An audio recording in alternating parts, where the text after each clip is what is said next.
Good morning, everyone. I think we're ready to get started with the SB 854 seminar. And just a couple of quick housekeeping things. As I mentioned, I'm going to pass around a sign-in sheet. If your name isn't on here, just go ahead and add it in the organization that you're with. Otherwise, just initial by your name. It's alphabetical, so it should be easy to find. Also, you'll notice that there are question cards, and there were some piled up over there. There are some on the seats. Feel free to use those to write down your questions. My colleague Melissa will be collecting those at an appropriate time, and that's when we'll take the questions. So if you could just hold your questions until the end, and that way we can collectively make sure that we get the questions answered timely and also get all of the information disseminated to everybody. So again, thank you for joining us, and I'm going to now introduce Eric Rude, the Assistant Labor Commissioner. Thank you. Well, good morning, everybody. First and foremost, thank you for being here. I want to thank David Fote and his staff, Becky Likes, just tremendous to do a collaboration with the Contractor State License Board, and for them to have facilities for us to come in and for us to meet today and talk a little bit about what Sacramento is doing under the Golden Dome and all the new laws that are going to affect public works and contractors who perform work on public works contracts. So one of the interesting things about the laws is that we do have a lot of laws that will require, in order to be registered with the Labor Commissioner's Office, you also have to make sure that you have a valid Contractor State license through the Contractor State License Board. And contractors, as defined in the Labor Code, is actually even more expansive than just the contractors as defined in the Business and Professions Code.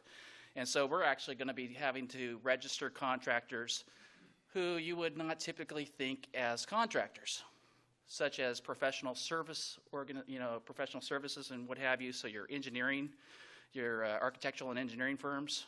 And so you're going to be dealing with folks that are doing with soils testing and material testing and surveying and building and construction inspection and DSA inspectors and inspector of records.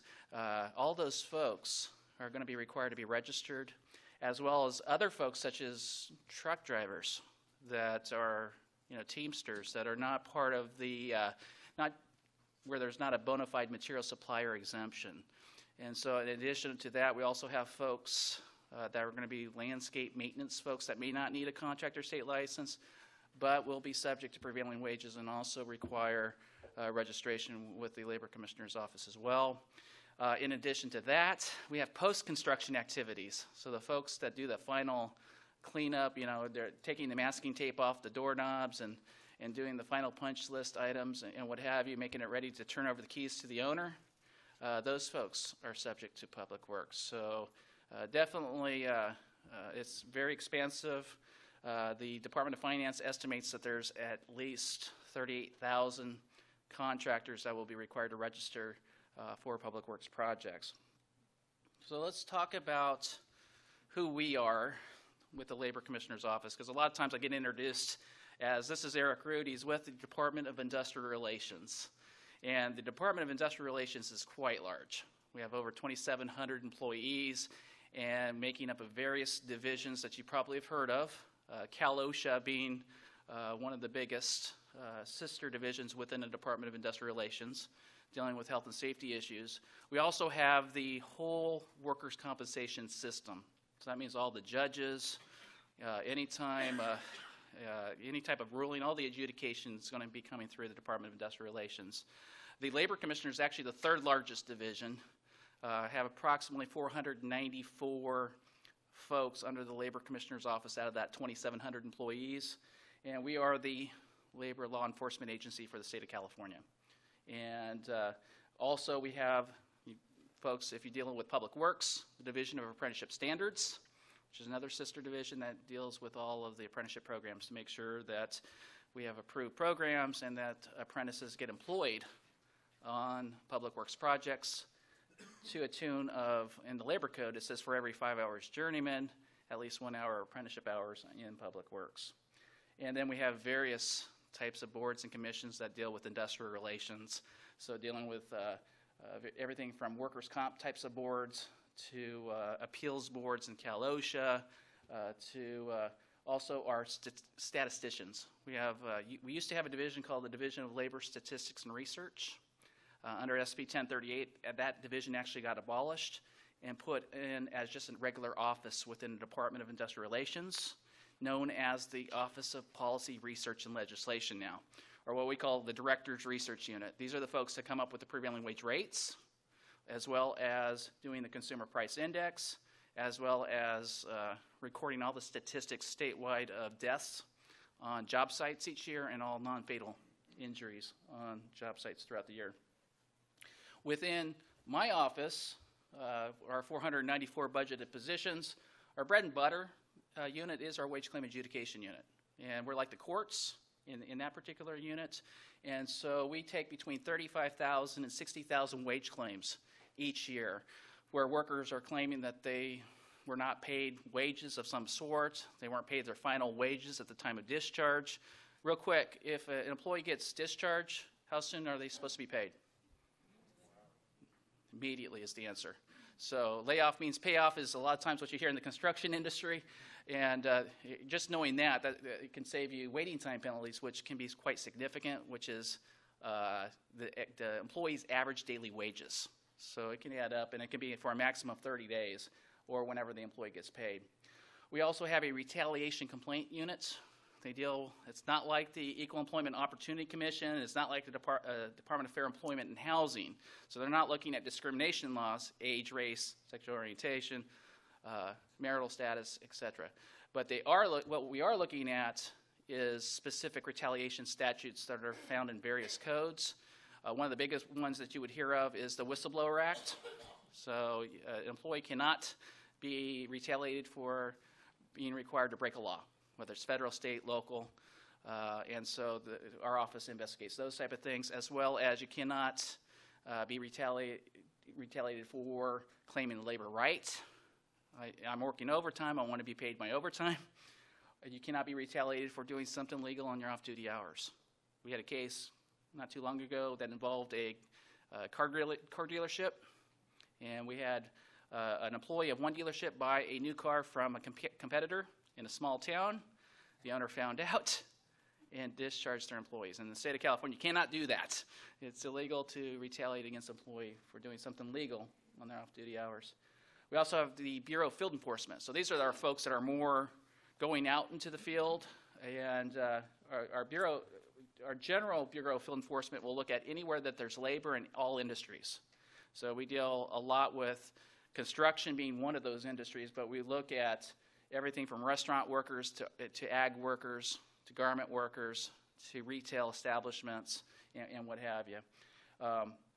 Underneath the Bureau of Field Enforcement, we do have the Public Works Enforcement Unit. And so these are the folks that are specifically looking, making sure that prevailing wages are being paid and that apprenticeship, apprentices are being employed, or at least an effort is being made to employ apprentices on the Public Works project. We have approximately 70 budgeted positions just for our Public Works Enforcement. And then finally, we have a Criminal Enforcement Unit. These are our peace officers, and so they are dealing with more of the criminal statutes in the labor code as well as in the penal code, and looking at theft of labor types of issues. They're looking at child labor issues. They're looking at all sorts of types of labor, issues involving workers' compensation and what have you. We also have a licensing and registration unit, and just to show you how diverse the Labor Commissioner's Office is, we license everybody from farm labor contractors to talent agents in Hollywood to studio teachers, or the folks that teach the kids when they decide that they want to be on American Idol or they want to be on The Voice. We also deal with talent agent controversies. We also oversee car wash establishments that have labor, as well as the garment industry.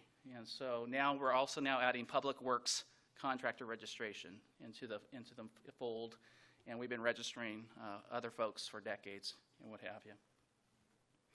Within the Public Works unit, we do have some programs. Do we have any awarding bodies in the audience by chance? So we got a few. And then how many contractors? Vast majority. Okay. So the presentations will really reflect both from a public agency or public owner perspective as well as from a contractor perspective. The first registration or new technology that we have is our Public Works Contractor Registration. Which is for contractors. How many folks have already registered with the Labor Commissioner's Office? And just real quickly, anybody have any issues? And what was that? Some of the contractors that work for us do not have a contractor's registration number. And I know you're going to address that. Yeah. That the system won't allow us to enter the information. So they're going to have to get registered. So I'm wondering from a technical, but when you registered for your own company, was there any issues that you had? I'm the Public Works agency. You're the agency itself. Okay. So so this would be a requirement for contractors. And for the most part, what I've heard feedback from contractors is it takes about 10 to 20 minutes to register as long as you had all the information, workers' comp information and what have you. So I haven't heard that, the system itself, it's been quite a success. We haven't had too many complaints. From time to time, I know that some of the questions that were being put out there was, for folks that are corporations or limited liability companies, they didn't know what an agent for service was.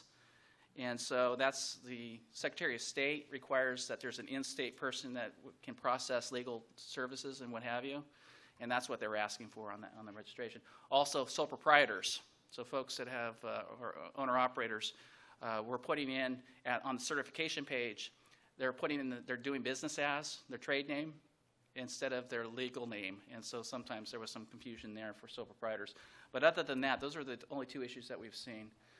We also have a project registration, the PWC 100. This is for public agencies, public owners. The law requires that all public owners provide us notice of the project within 5 days of the project award. And we've actually had this online system in place since 2012.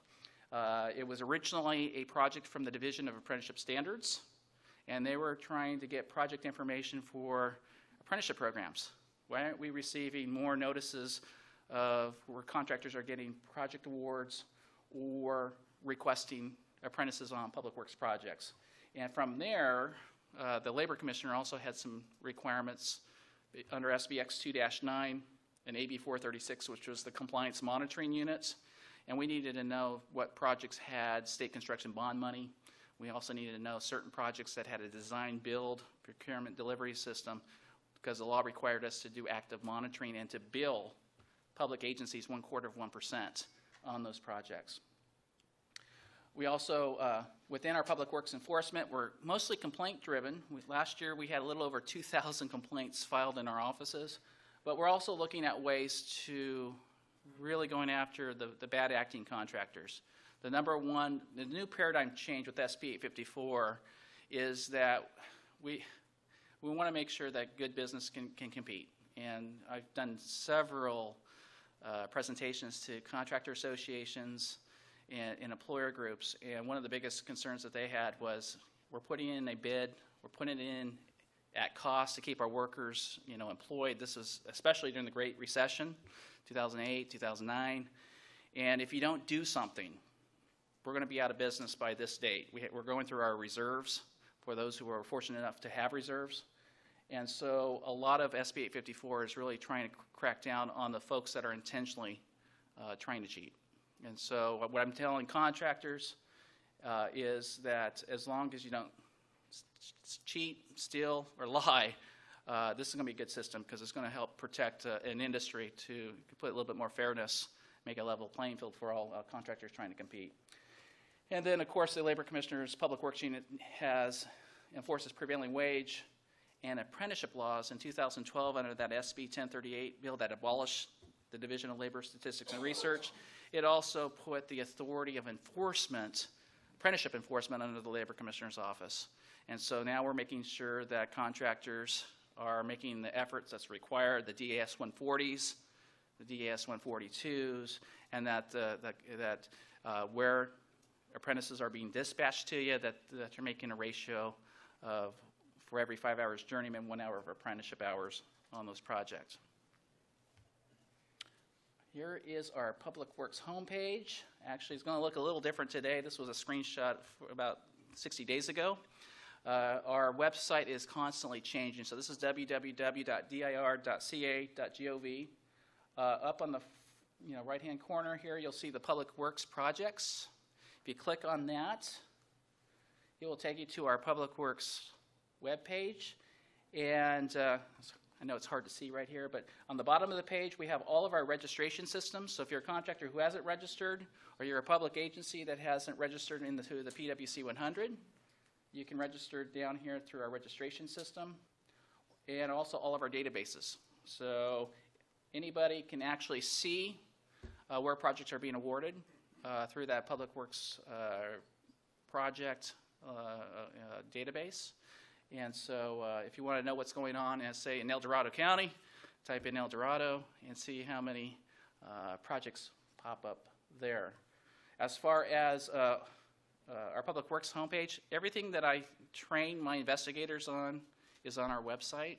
So if you want to know how the Public Works enforcement team or how the Labor Commissioner views certain things on Public Works, we have our Public Works manual, which is also on the right-hand side here, which will allow you to look up, basically certain issues. If I'm an employer, can I take a credit if I'm non-union, but I provide health and welfare to my employees? I have a vacation policy. Our Public Works manual is a great resource for you to understand those types of information.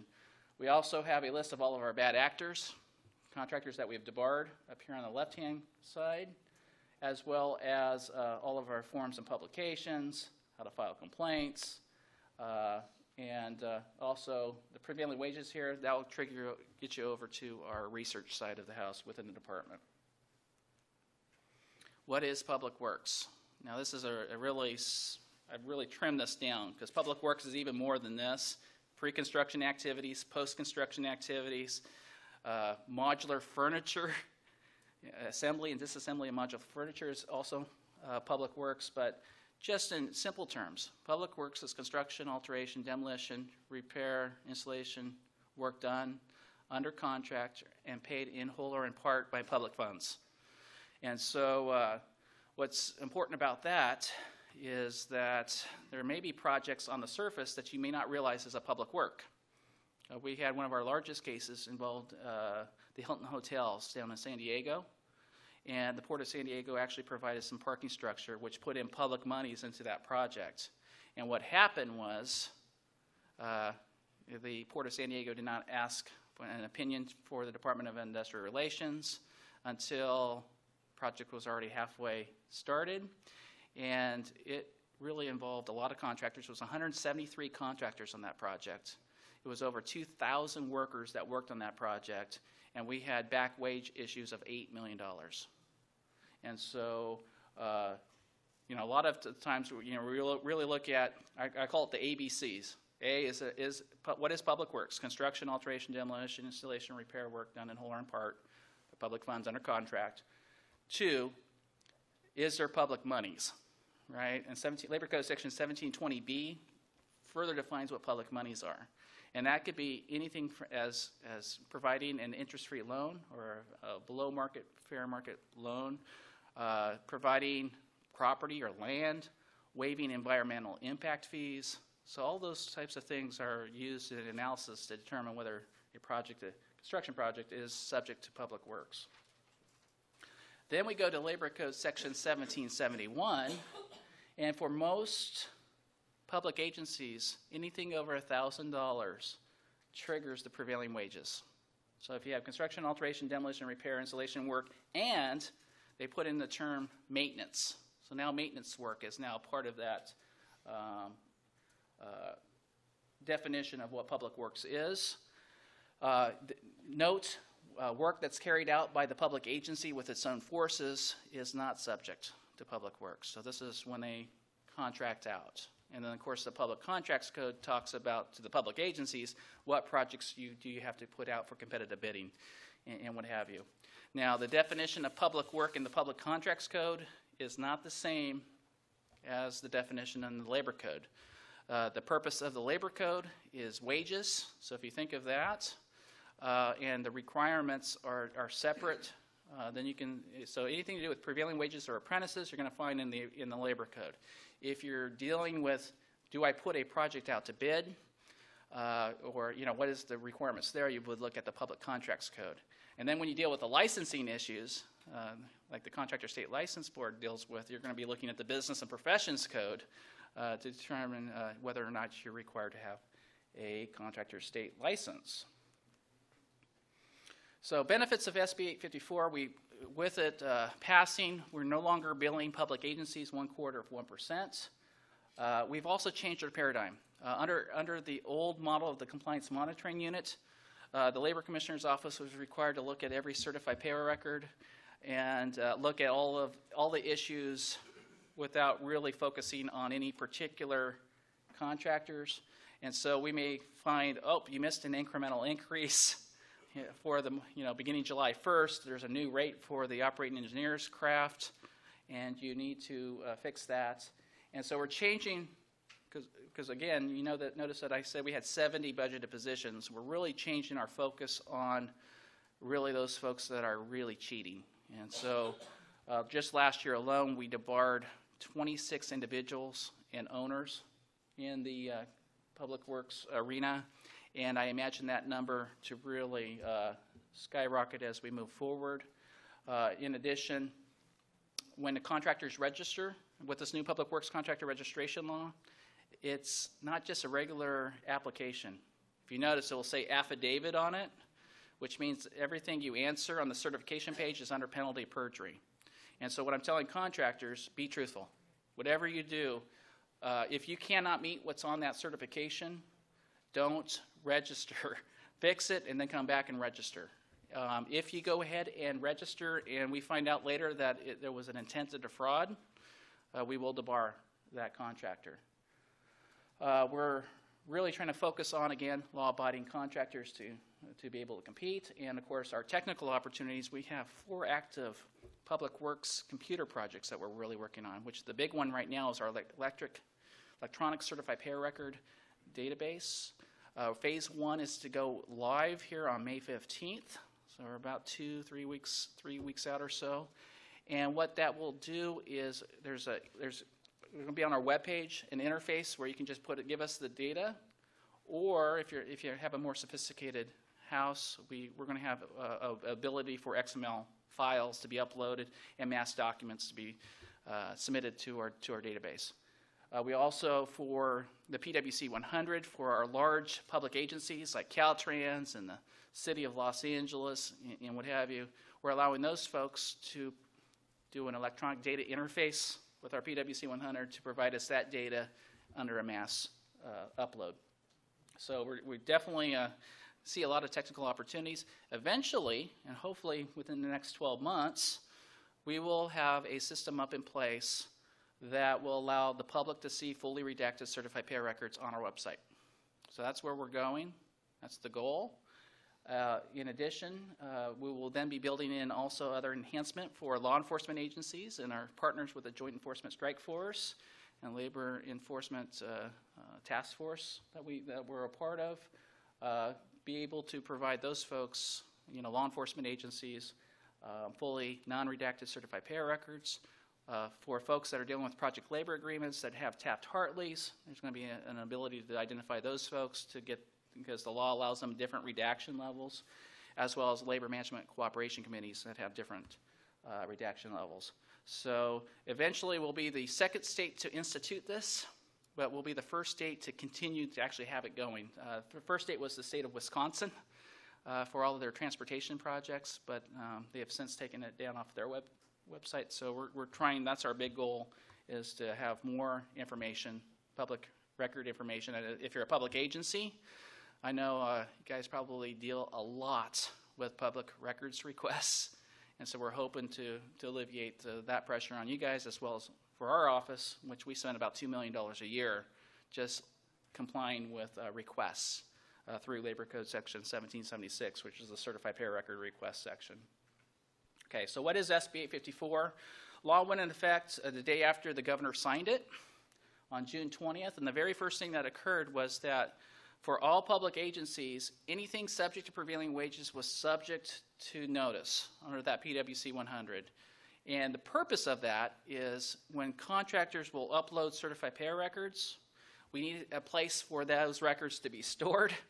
And so, it's going to be really tied to you giving us notice so the contractors can actually upload their certified pay records.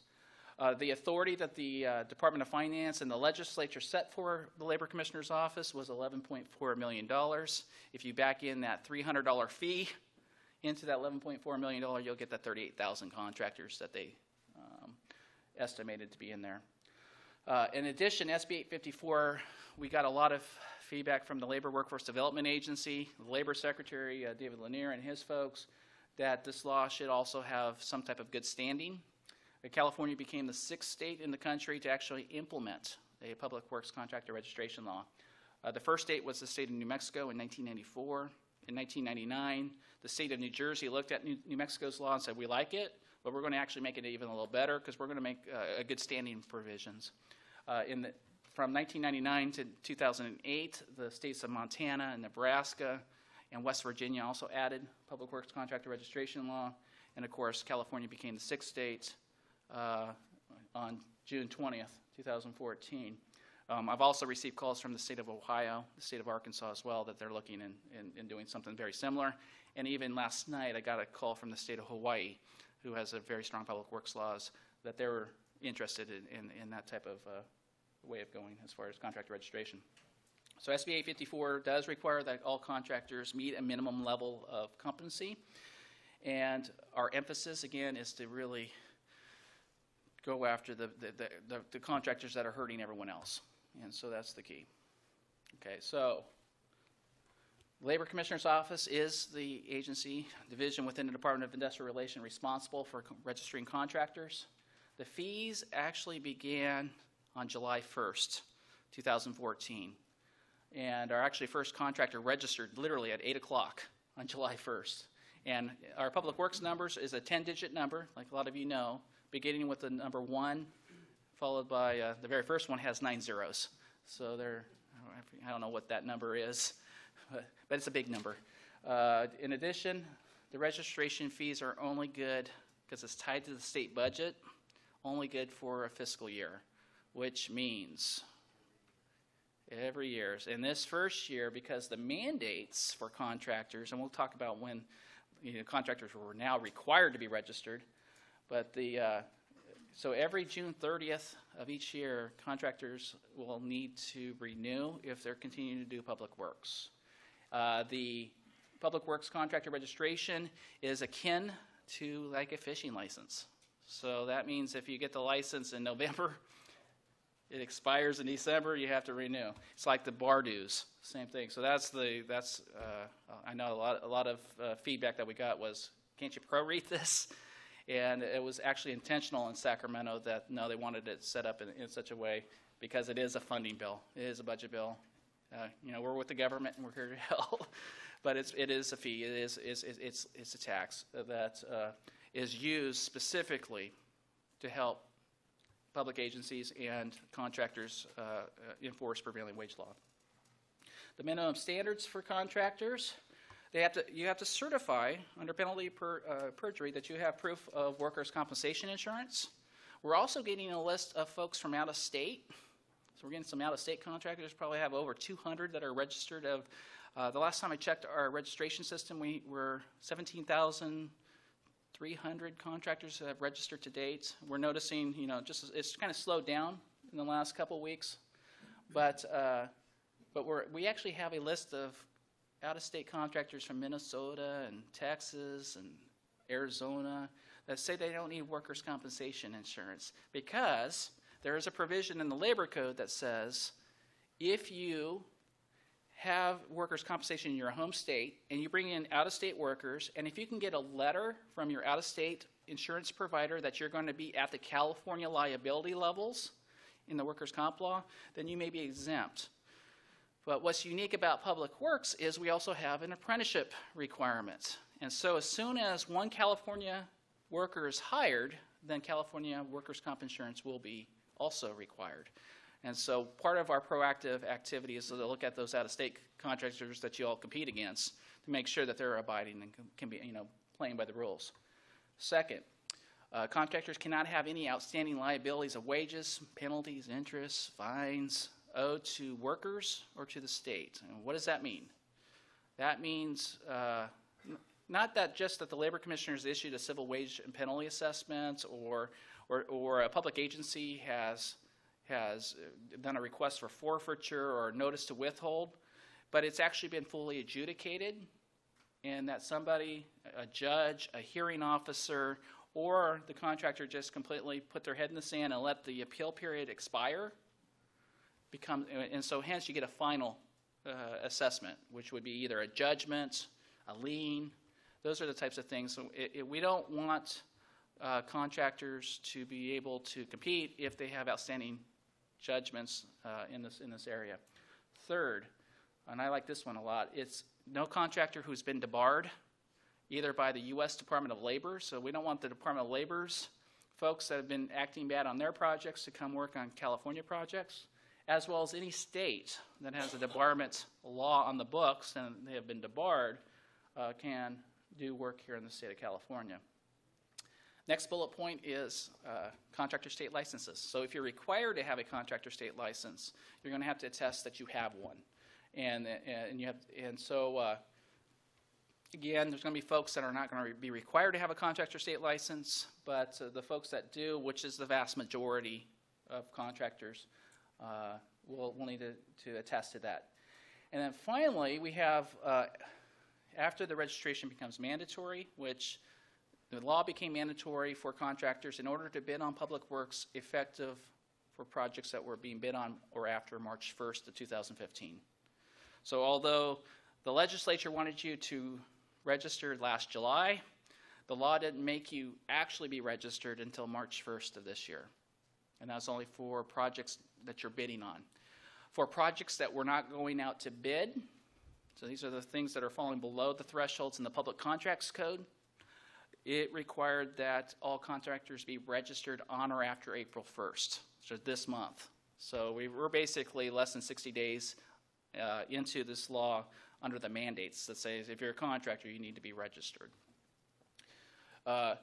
In situations where I'm a prime contractor, I need to be registered to be considered non-responsive on my bid. If I am a prime contractor who is registered, however, I may have on my subcontractor list non-registered subcontractors, the law does allow that subcontractor 24 hours after discovery that they're not registered to register and pay a penalty of $2,000.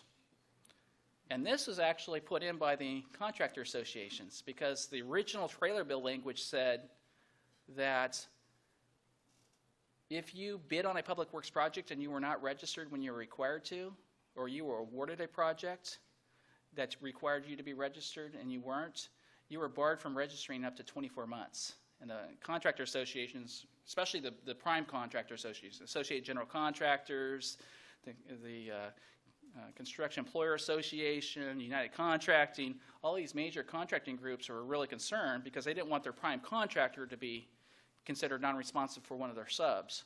So built into the law under Labor Code Section 1771.1, it references back to the Public Contracts Code for contractor substitution, and it puts in that 24-hour clock. And so there's that $2,000 penalty. So for contractors, beginning July 1st, 2014, registration and fees began. On March 1st, 2015, contractors must be registered in order to bid on public works projects. On April 1st, 2015, contractors must be registered to be even awarded a project that even doesn't go out to bid. And for all projects awarded on or after April 1st, 2015 for the first time, all contractors must submit certified payroll records to the Labor Commissioner's Office. So that's that new electronic certified payroll record system that we have. What we're telling contractors is because we don't have the technology ready today, we're looking at May 15th, is to just make sure you have the data available. And when May 15th comes around, you can then upload those data certified payroll record data into our new system. How many folks are prime contractors in the room? So we've got a few, right? What we're telling you, because phase 1 technology is just a data dump, means that you may also want to build into your subcontract agreements some language that says, please provide us the certified payroll records to us first, so we can make sure that we're also abiding by the safe harbor protections, just in case one of your subcontractors runs into some issues, wage issues and penalty issues, because under Labor Code Section 1775, prime contractors, there's 4 elements that the law requires for you to do in order not to be on the hook for certain penalties, specifically the 1775 penalties and the apprenticeship penalties. So continue to do that. If you're a public agency, I would still require, until we have the technology to provide you the data, to also receive that certified pay record data. And there's a couple exceptions to the projects of where you're required to give us certified pay records. One is any approved labor compliance programs. The labor commissioner says that we don't need your certified pay records yet.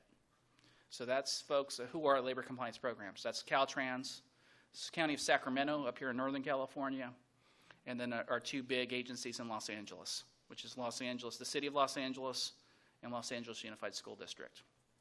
Also, you notice in downtown Sacramento we have a new sports complex, entertainment going up. That's a project labor agreement, under a project labor agreement, and so those projects, there's not a requirement to upload certified pay records if there's a project labor agreement. Beginning January 1st, 2016, if you are on a project that's still ongoing, that previously did not require certified pay records, the law now requires you to provide us those records for those projects. And what we're saying is we want those records probably prospectively, not retroactively. So that at that point in time, we just say begin submitting certified pay records forward. You still have the records. We may need, if we had a complaint or something, we'll request those records if we need them. For public agencies, the first thing that took effect was the notice on all projects. Historically, public agencies have been required to give the Department of Industrial Relations notice since 1972, and it was for apprenticeship purposes. So it said anything over $30,000 containing apprenticeable crafts, you have to give the Department of Industrial Relations, specifically Division of Apprenticeship Standards, notice. You used to have an old form called a DAS-13, and that DAS-13 eventually got merged with the Compliance Monitoring Unit requirements to figure out what projects had state construction bond money, what projects had design build, and from that form, we got the PWC 100. Public agencies, how difficult is the PWC 100? Real quick, just anybody? Okay, so you guys are actually, that's pretty good feedback. What we're also trying to do is make it even easier if we can, because when they built the PWC 100, it was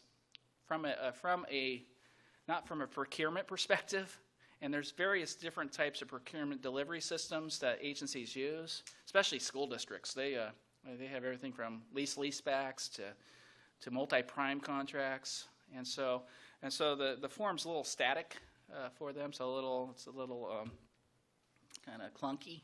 So we're going to eventually fix that, and it's going to all fit together with our electronic certified pay records, our public works contractor registration, and eventually our wage determinations coming from research.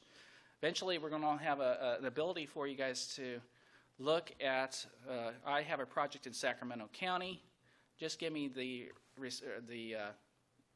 wage rates that are applicable for Sacramento County. So you're not going to get Los Angeles, you're not going to get Redding. You're going to only get things that are specific. So that's one of the 4 public works projects that we're working on, make it easier. On January 1st, 2015, all public agencies are required now to put in all their bid and contract documents. And this also includes purchase orders, includes anything that, it basically, language found in section 1771.1a. I'm not going to read it, but basically what it is, it's referencing certain codes. So you got the Public Contracts Code. So there's your talks about substitution and what have you. So the 1725.5 is the contractor registration component. And then it goes into the Business and Professions Code, All right, so we're getting to the licensing requirements. And so all of this is basically to put the contractor on notice that there's a requirement for registration and providing that information on the legal documents. Here is how contractors register, and unlike the Contractors State License Board, registration is based off of legal owner. So as you know, there may be contractors in this room that have multiple contractor state licenses because you're doing different types of trades and what have you. Here, this is based off of your legal ownership. So if you're a corporation, you only need to register once. You might have 5 contractor state licenses. If you are a limited liability company, if you are a general partnership, if you're a sole proprietor. How about owner-operators? Do owner-operators have to register and pay prevailing wages? I'm an owner-operator. Yeah.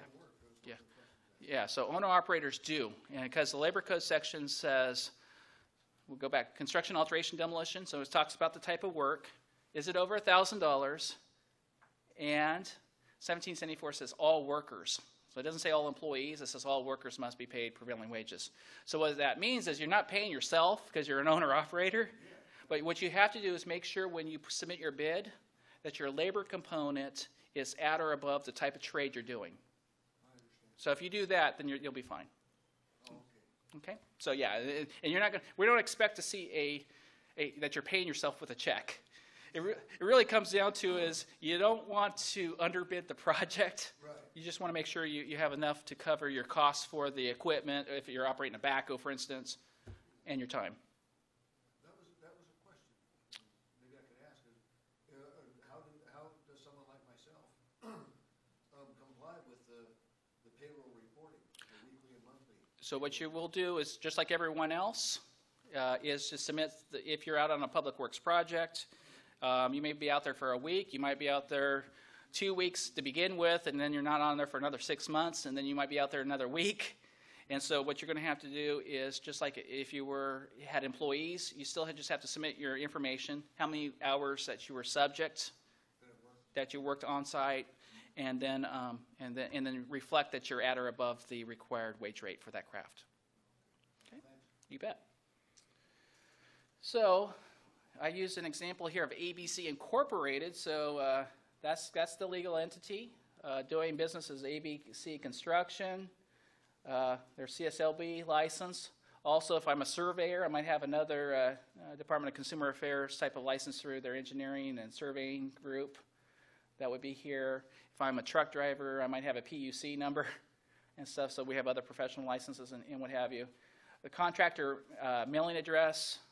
And of course, if a mailing address, you can click the button.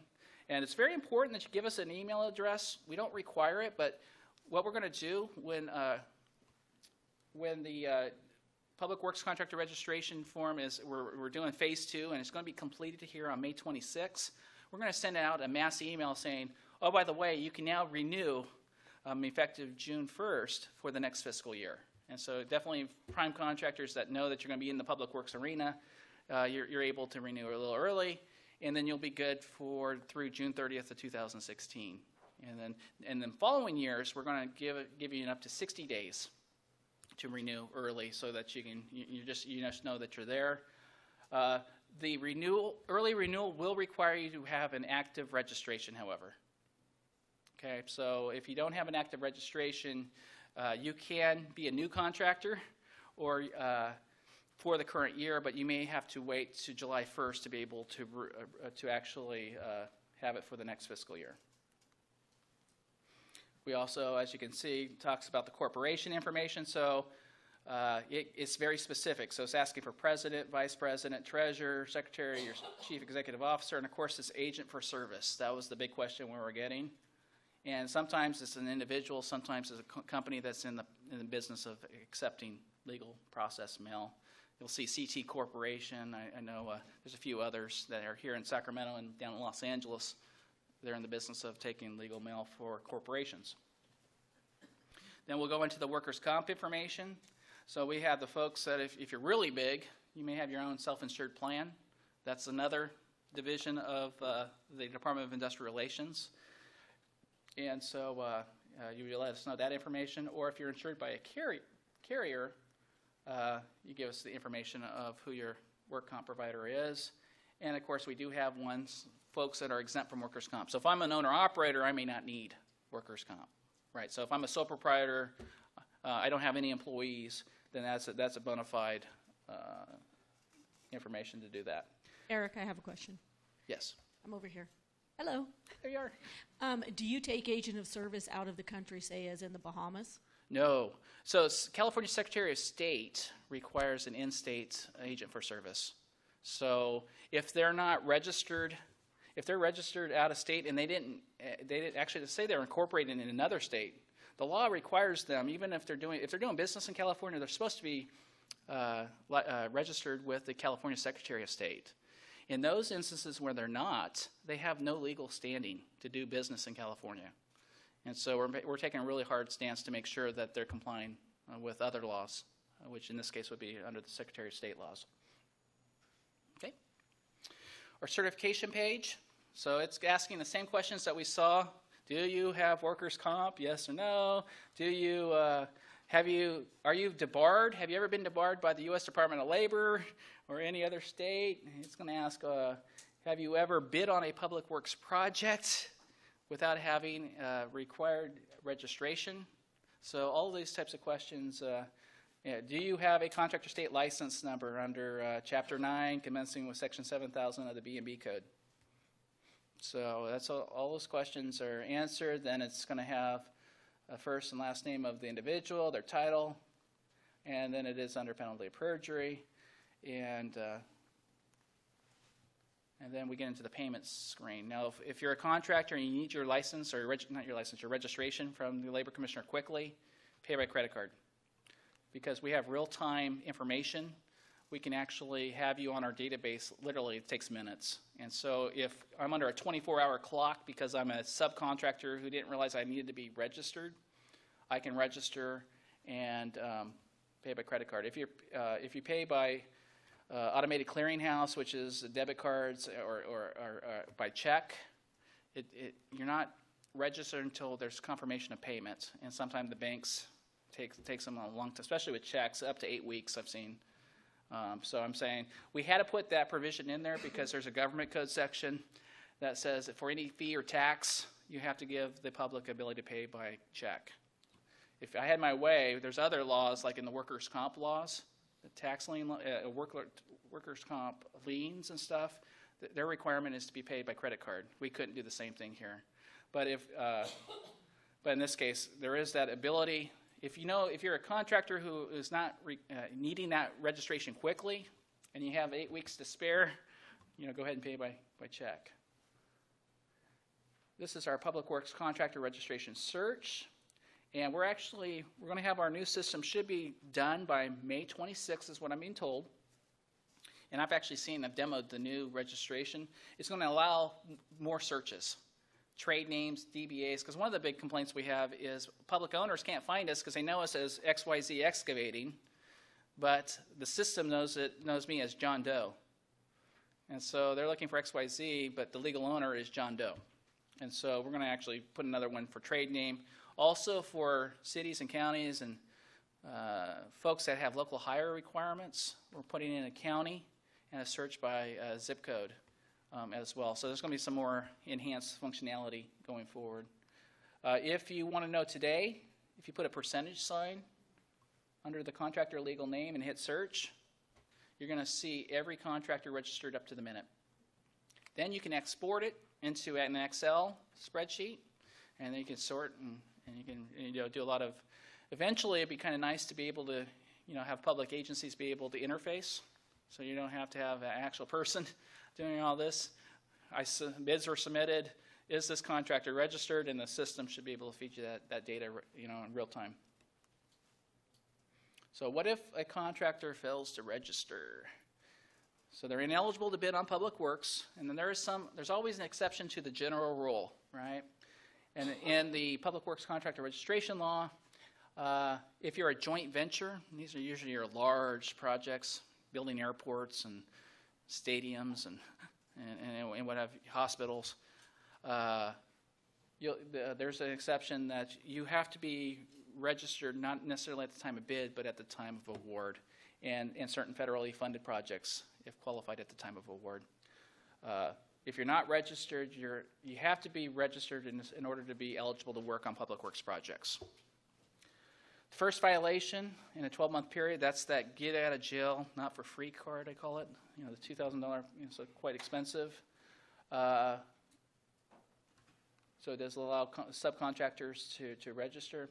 And then once the new fiscal year hits, and say you have an expiring registration and you're still on a public works project, there is a requirement that you pay double the fee, which is $300 plus $300 if you're working because you were outside of the registration.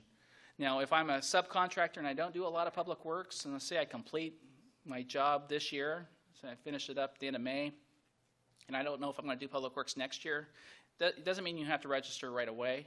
You can, register, say, in November of next year, you go, ooh, that looks like an interesting project. I can go in and register, pay by credit card, right, because I'm going to get my registration quickly, and there's no penalties, right, because you didn't violate anything. You weren't doing any public works work, and now you're deciding that you are. Does that make sense?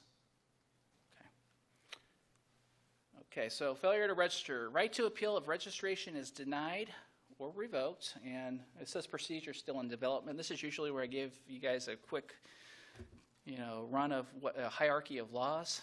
Get you in a law school here. What is the highest law of the land? Anybody?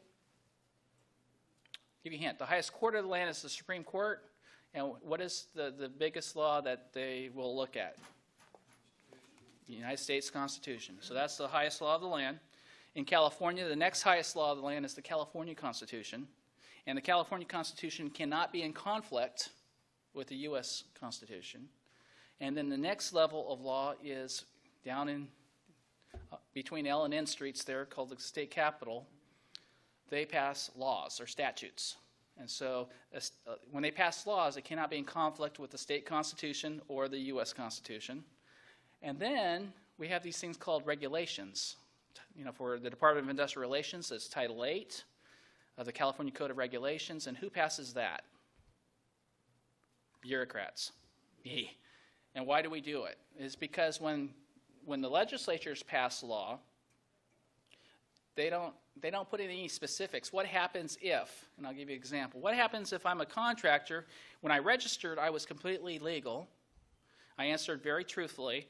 But 6 months into my registration, now I've been debarred, or now I have a lien or a judgment against me for workers, and I'm now out of compliance of the good standing. So it requires that the government tell the public, this is the procedures. It goes through public comments and meetings. This is how in our case, the labor commissioner is going to revoke and suspend, and here is your due process. And generally, there has to be some type of due process set up, which means some type of administrative hearing. You have 10 days to respond, to come before a hearing officer to tell us why you should not be revoked or suspended. So those are the types of things that you'd find in rulemaking. Inadvertent listing of unregistered subcontractor on bid doesn't invalidate the bid and may be cured. And that's that 24-hour clock that we're talking about. Failure to register is grounds, however, for substituting subcontractor. So if I'm a subcontractor, I'm not registered. However, I can't register because I've got an outstanding final debt owed to a worker that I haven't taken care of, or I don't have a contractor state license. Then I can't legally register with the labor commissioner's office, and as such, the prime contractor is going to have to substitute that subcontractor out. Contract with unregistered contractor on subcontract or subcontractor subject to cancellation but not void. And then where project is bid as a private work but later found to be a public work. So that's that Hilton Hotels case, San Diego. There's no penalty on the contractor because the contractor was not told that it was a public work. However, the contractor, once it's deemed to be a public work, will have to register at the $300. For public agencies, we have our online application is through the PwC 100. We've got a URL there, but as I told you before, if you go into our DIR website, go into the wrench, go to the bottom of the page, you can register as an agency for the PwC 100 as well as look at the databases of information that's provided. And all public agencies will be required to provide notice to DIR on all projects within 5 days of project award. What happens if you don't do it within 5 days? As soon as you become aware of it, give us that information. And we get back to the Public Works homepage. Again, here's the registration, and here's the databases. So I have had some contractors tell me that they've had some issues with some agencies, awarding agencies, mostly a lot of times in rural areas, Modoc, Alpine, small counties and what have you. And the agencies are telling the contractor, we never heard of it, let us know. Because what will happen is we will send out a letter that says, oh, by the way, here's the law, you need to register, this is how you do it. If you need any help, we'll help you. But if they willfully intend not to do it, it becomes a misdemeanor on that public official. So once they've been put on notice, and we can show that it was an intentional failure to abide by the law. It's going to be very crucial that public agencies do this because it's the only way that contractors will be able to upload certified pay records. And so it's going to be very important that we get good compliance on that. What makes it really difficult, it's getting in the small maintenance project. What do we do? If you're a public agency, I've been dealing with a lot of school districts lately, and they say, we know we're going to have $5,000 worth of broken windows. And we have a contractor that comes out and fixes those windows. And so how do we treat that? And what we tell those folks is you don't have to give us individual task orders if you have, for instance, a blanket purchase order or a master agreement of some sort. You just have to give us that master agreement or that blanket purchase order information. And then the contractors are able to submit certified pay records on that blanket as task orders are required. I have a quick question. Yeah. Got the mic. So you mentioned about blanket orders for maintenance that's reoccurring throughout the year. Are the windows broken? Yeah. So does that mean the public agency also has to go up and update those as the task orders are completed? Yeah. Ideally, if there's any major changes on that, the system allows you to amend and to give us that updated information. So anything significant, it should be updated. But if we have, for instance, the San Diego County Regional Airport Authority, they actually have 3 roofing contractors for emergency work. I don't know why, and it doesn't like it rains all that much in San Diego, but they actually do have 3 roofing contractors for all their terminals. And they have a master agreement, and it's a 5-year master agreement. So they can call any one of those 3 roofing contractors to come out and do work and what have you. If there was, amendment that would significantly change that, they would need to give us, be able to amend that PwC 100 to give us more current data. Okay. So going back to the glazing issue, if each task work order is only $500 or $600 and prevailing wage aren't going to apply to it, do they still have to submit certified payroll? Yeah, so that's a good question. And so the question, again, does that individual task, if the first task is less than $1,000, will that trigger prevailing wages? If it is something that's not expected, I don't know that I'm going to have $5,000 worth of glazing over the year. But I do know, historically, each fiscal year I do, they need to set it up as a balloon payment, tell the contractor up front this is subject to prevailing wage, even though the first task is under $1,000. And the reason why they do that, there's a concern under the Public Contracts Code and other groups that actually look at public agencies, making sure they're not splitting up the contract to avoid prevailing wages. So that's the reason why they do that. But there may be a situation where I'm in a small district and I haven't had a broken window in 2 years, and then I have a broken window, and I come out, it's going to cost me $500. It's reasonably to be expected that it's not going to be triggering over $1,000 and public works wouldn't apply. So it's a case by case. Okay. The next screen is our DAS, called the PwC 100, which actually taken out the name DAS because they were the original owners, Division of Apprenticeship Standards. But for first-time users, it's just a matter of clicking on that and filling in the data. You'll actually get an email sent to you.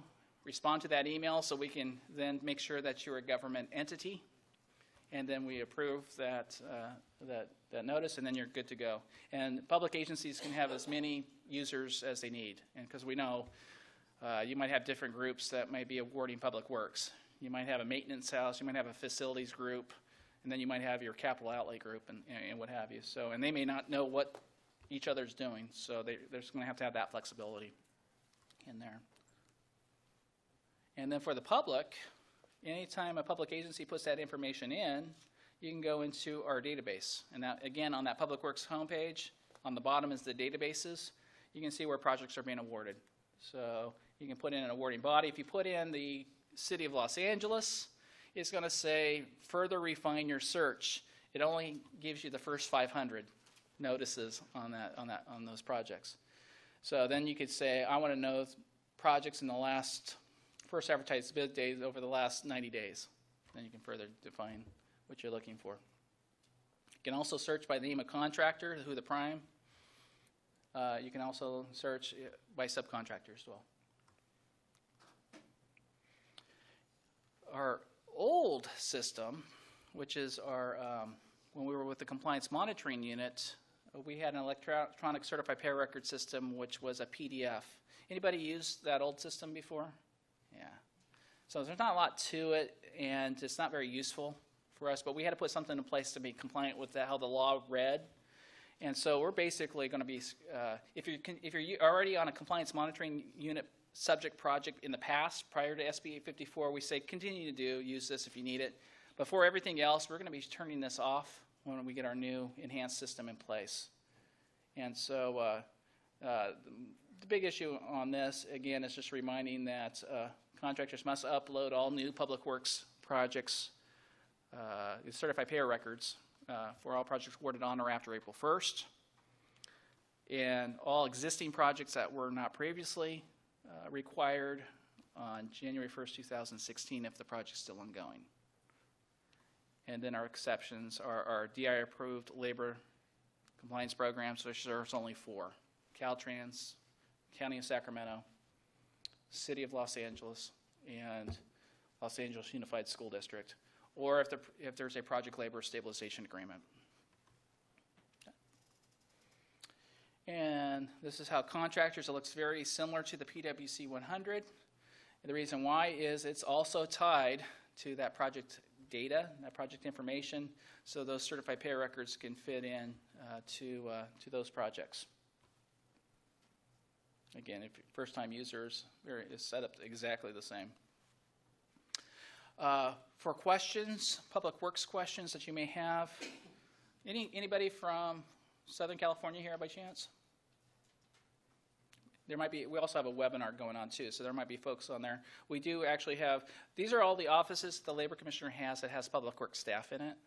So a lot of times we like to give these numbers out just in case, if you call, for instance, the Reading office, they may not have that expertise of prevailing wage law.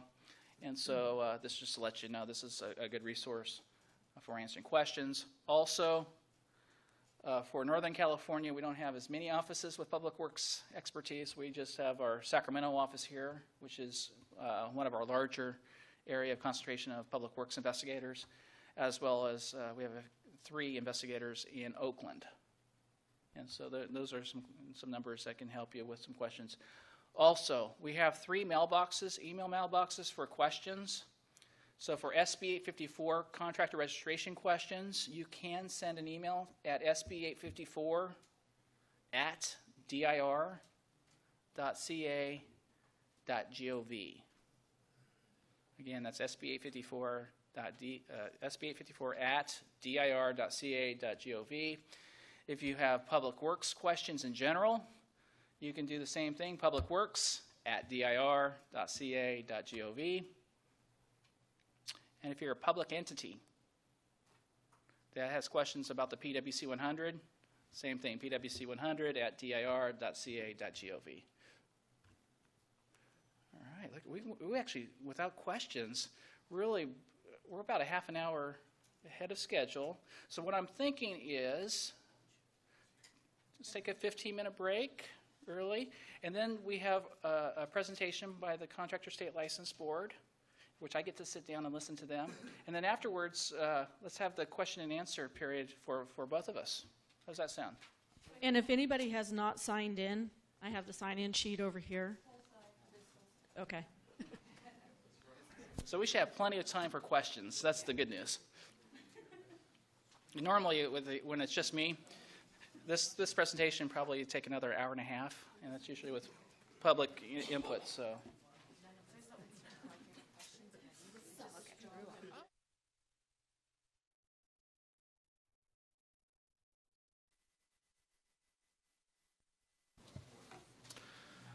Well, good morning.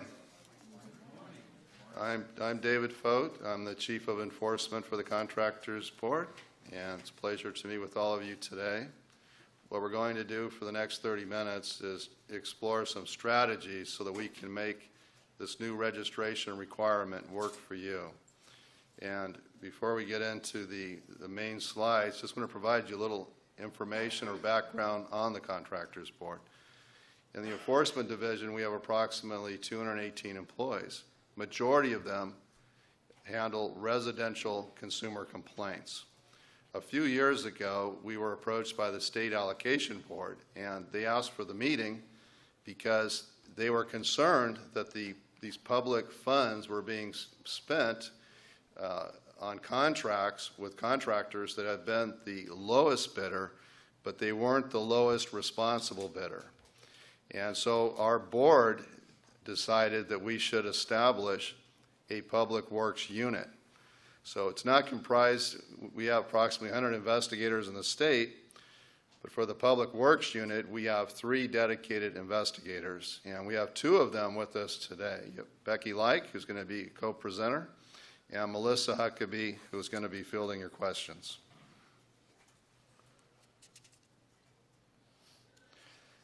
Now, the goal was quite simple. When we started looking at this, we thought, how can we partner with our industry partners, with awarding agencies and other government agencies to identify the unscrupulous contractors within the public works arena. We initially thought we'd be looking at contractors that were out of classification or had performed other license law violations that we handle on a daily basis. What we soon realized is that we have contractors in the public works arena that are unlicensed, that are cheating their employees, engaging in wage theft. They do not have workers' comp.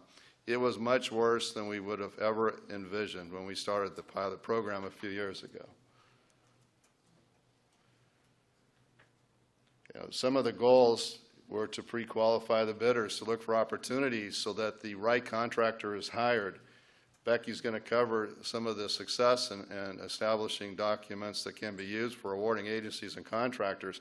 But we reached out to one of, it's not really, I guess, Eric's colleague, but it's somebody that works for DIR, Renee Bikini, to ask if there was an opportunity to put in writing steps awarding agencies can take to pre-qualify bidders. And I hope that there's been some success. It's something to continue to work towards. I want to talk about some of these statistics, though. This was primarily accomplished by Becky and Melissa. In 2014, they conducted 239 investigations. That's a 68% increase over 2013. And it happened, though, because of the partnerships we've developed, and we have Blaine from the Work Preservation Fund. If you want to raise your hand, he's someone you might want to talk to after the meeting. He's been instrumental in giving us leads that result in illegal action. And you can see that almost 50% of the cases we investigated resulted in legal action. Again, they were quite serious. We've got 4 referred to the DA, but that needs to grow. We need to be looking for those that are unlicensed, that are cheating on the workers' comp, engaged in premium insurance fraud, and make referrals to the DA as appropriate. With that, I'm going to turn it over to Becky. She's going to give you some really good points, tips. Thank you, Dave.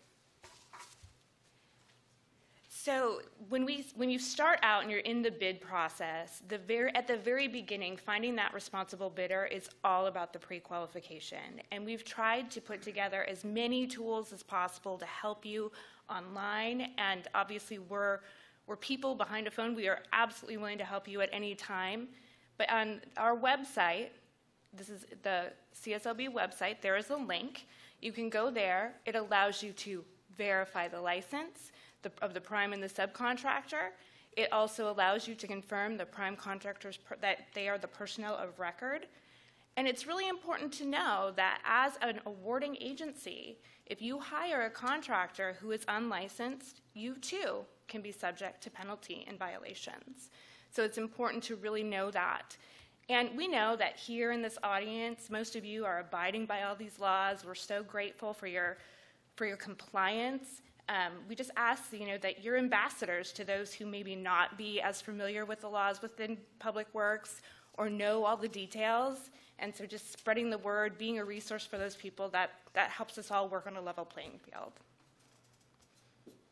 And this is just a screenshot of that Public Works website, again, where you can check a license, you can look into what are some of the details you need when doing a Public Works project. Here's a copy of the construction complaint. And what kind of contractor do you need? I know we set out some of the contractor classification booklets. You can take a close look at what each classification requires and what best would suit that bid. And the Public Works Toolkit is something that the DIR put together several years ago, and it continues to be updated every year. It can be found, as Eric mentioned, online as a PDF. I have a copy here that they had printed out for us at one of our other meetings. It does a great job of going through what Public Works contracts require. It talks about the changes in the laws every year and how it pertains to the prevailing wages. It also talks to what is DIR's responsibility with regards to Public Works, and it helps streamline investigations.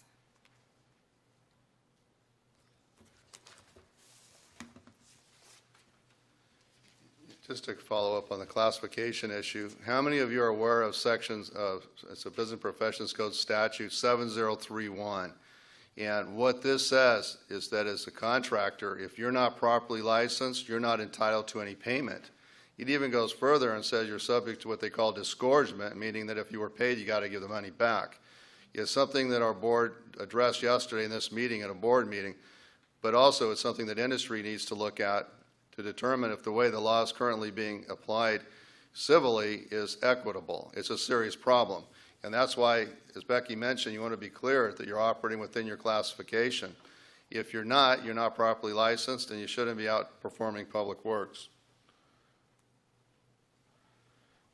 I want to make sure you're all aware of the new C22 classification. This has been a problem.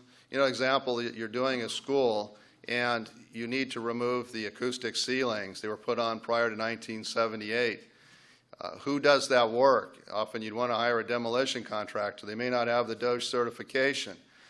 Can you remove it as a part of the contract? It was always a question that was being asked. It was a real problem in roofing. Can a roofer hire a demolition contractor to remove the roof? The answer for our classification deputies here is no. The demolition is destroying or removing the entire structure. So then as a roofer and acoustical ceiling contractor, you get a problem. This C22 classification should take care of that. You can hire a C22 contractor to remove any product that contains asbestos. So it's not specific to the craft. How many of you here are A, general engineering contractors? A few of you? How about a B, general building contractor? Quite a few of you. It's been a problem or a concern of ours that, and this is the next slide, and keep a good look at the dog. Do we need an extra set of eyes on the classifications? Perhaps. Because if you look at 7059, what you'll see is that the awarding agency in Public Works can make the determination on the classification. If you read that statute, it's very complicated. Our take on it is that means they can decide whether or not to award the prime contract to an A or to a B contractor. We disagree, or I'll speak for myself, I disagree with allowing the awarding agencies to make that call. We're wanting to know from you today or this morning if you observed any problems where awarding agencies are putting out to bid work that's out of the appropriate classification. Have you seen any of that? Could you comment on that? I'm not really sure about this. Can you give her the mic? Yeah, just really interested to learn.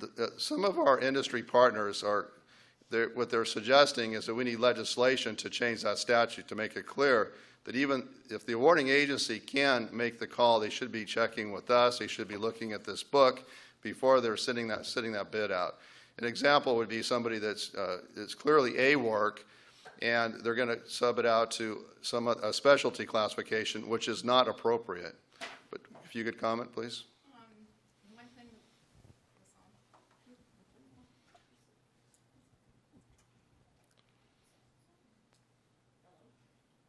Hello? Hello? Hello? Battery go dead? Okay, there we go. Perfect. So a recent thing, we do school construction, and we had a question about whether something fell under the carpenter's trade or the laborer's trade because it was inputting some sports equipment. And the contractors claimed it, but the laborers claimed it. So it was the concept where we had to go back into the awarding body to figure out who was going to claim it. They actually had to redact that section until, I guess, they figure out what's going on. So we still don't have that scope of work being covered on this particular project that we're working on. So would that be something, per this code section? Well, it'd give you an example of how it could fall under the code section. We've had issues with the modular furniture. And when you install modular furniture, often you'll put in the glass panels.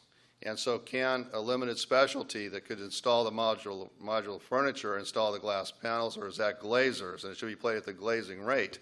And our position is it should. But that's one of the things we get into. Another good example was a college that hired an A contractor to do, or actually they hired a B contractor to do fire protection work. And a B contractor cannot do fire protection work. I called the contractor on that case, and they told me that they did that so they didn't want to pay the prevailing wage or have to pay it was a union shop, and they didn't want to have to pay the prevailing wage or the union benefits for the pipe fitters that fell within the fire protection class. So you get into that sort of thing. But what I'm concerned about is when you have contractors that are, and it's not so much the larger jobs, but when we met with the State Allocation Board, what they told us is that small school districts will often put out to bid work that they want somebody that they already know to get the job, and so that they put it out for a classification which is not appropriate. You know, it could be that you could have a B that's getting work that should be done by an A. If it requires specialized skill and knowledge, the A should get that contract. And I believe we have one more quick question on this. But I wanted your input because we are considering legislation to amend this code section to make it very clear that the Contractors Board retains authority over the classification and to impose discipline as appropriate. Blaine had a question. Or comment. I don't know if this falls under this or not, but we've had where they put down a B license required for, like, say, a painting contract, no framing or anything. Is that something that would fall under what you're talking here? Well, the B can take the work for an individual trade, and this is the same problem we run into with building departments. And what we would suggest, though, if you're an awarding agency and you're going to put it out for a bid for a specific trade, that you require that they have a subcontractor listed to perform that work. The B cannot self-perform an individual trade unless it's framing. Okay, thank you. Back to you. So part of securing a bid with a responsible bidder is to really know the public contract code law. And I get a lot of referrals as an enforcement representative for contractors who have violated PCC codes. So this top one, the 4106, if you're a contractor, for example, I had one that Blaine had provided to me, And it was a carpeting contractor who does several jobs in the schools, and instead of just listing one subcontractor, he listed 4, which is not legal under 4106. And on top of that, he only used 2 of them when it came time to do the bid. So it appeared as clear bid shopping. You have to list the contractors that you're going to use, and you're only supposed to list 1 for each trade. It's important that when you take the bid that the license number is listed. You have to be able to vet that contractor. Is their license valid? You want to look further. When you look at that license, do they have a history of violations, citations, accusations, all things that are listed on licenses for 5 to 7 years? Also, a really interesting one is the subcontracting by a carpeting subcontractor. And this is interesting because the industry itself actually brought this forward. And they brought it forward because the contractors, the carpeting contractors, were taking a job, and then instead of taking on the responsibility of hiring an employee and paying workers' compensation, they would subcontract it out, but they didn't have to list it at the time. So again, unleveling the playing field. So representatives of their own industry came forward, which is great. It's just important that they continue to list that subcontractor. And as I was talking about before, this is important. This information here is important because this is how you can continue to vet those contractors. BMP Section 7124.6 allows for the CSLB to put out any disciplinary action on our website. So if someone receives a citation, that will be listed for 5 years, and an accusation will be listed for 7 years. We also attach to any debarments that will be listed on the website as well. 7145.5 allows us to link up and say these contractors have outstanding liabilities, something you may want to know when vetting a contractor. And it's not just administrative liabilities that can be released or hold you back from your contractor's license being valid and in good standing, it's also civil liabilities. So anything that you have left unpaid can be linked up to the license, and that can then be vetted for future contracts.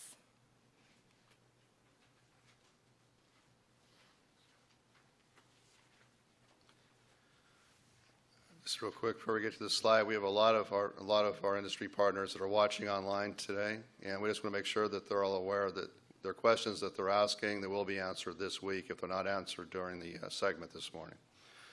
How many of you work for Caltrans? A few of you? Well, we found interesting is that Caltrans often receives stop notices from subcontractors, material suppliers that haven't been paid. Literally, I guess hundreds of them, more than we'd want to handle. But some are very serious, and so we met with Caltrans and asked, what can we do to address the contractors that are routinely not paying their bills?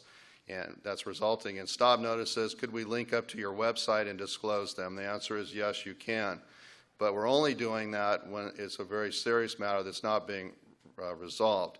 And that's important because one thing that Becky touched on is when we talk about pre-qualifying of bidders, we want the awarding agencies to have a true reading of the contractors that are bidding the jobs. And that means they need to know if those contractors have been on other public works projects and they've not paid the subs, they've not completed the projects for the agreed upon price. And how are they going to have that information? Well, they're going to need to go to the Contractors Board's website. And we didn't realize how many contractors were out there getting complaints from their colleagues within the industry until we started the Public Works unit. We determined last year that Eric Root and his staff have been very ambitious. They've done a great job. I believe they've issued over 400 civil wage and penalty assessments. And that's where, as many of you know, it's where the employee was misclassified or didn't receive the wages that were due. That's a lot of work. We don't have the resources to write legal actions on all 400 of those. And we don't have the resources to write legal actions on all of the contractors that are subject to stop notices with Caltrans. So what we've done is we're now linking up to their websites.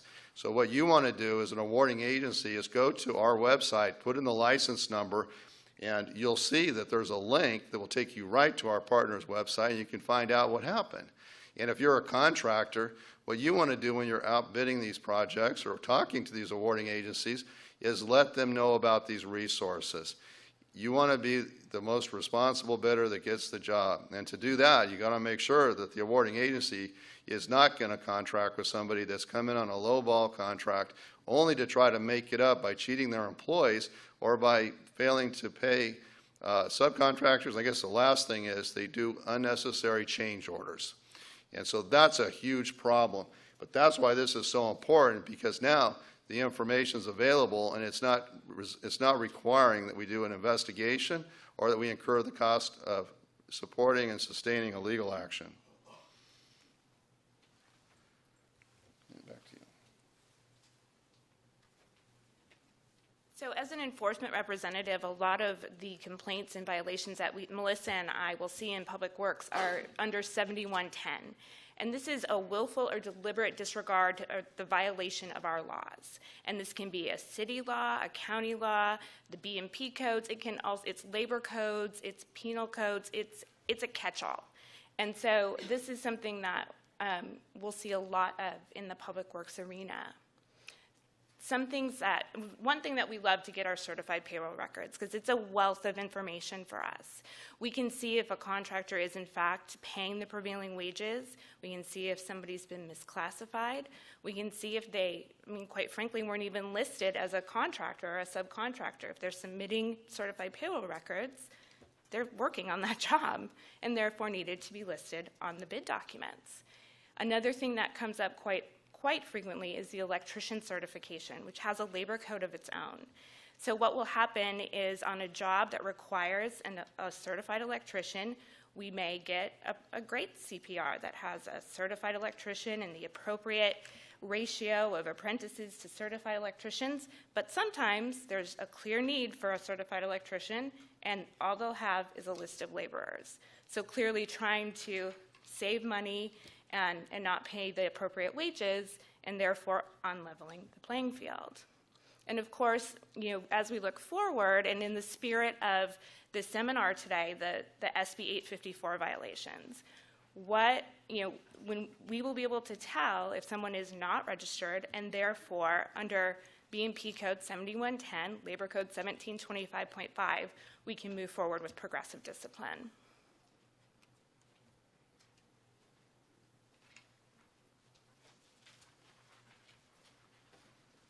You heard earlier, Eric mentioned the Labor Enforcement Task Force. It's proven to be an extremely effective task force because what it does is it brings together state agencies that are looking at more than just the license violation. If your competitor or your concern is regarding somebody on license, we could handle that ourselves. But what about contractors that are underreporting their payroll for a lower workers' comp rate, or they're engaged in we call cash pay because they don't have a deduction statement, or perhaps it's an unsafe work environment. The scaffold could fall, an employee and a worker could be seriously hurt if not killed. You want to report that to the Labor Enforcement Task Force. That's an on-site inspection.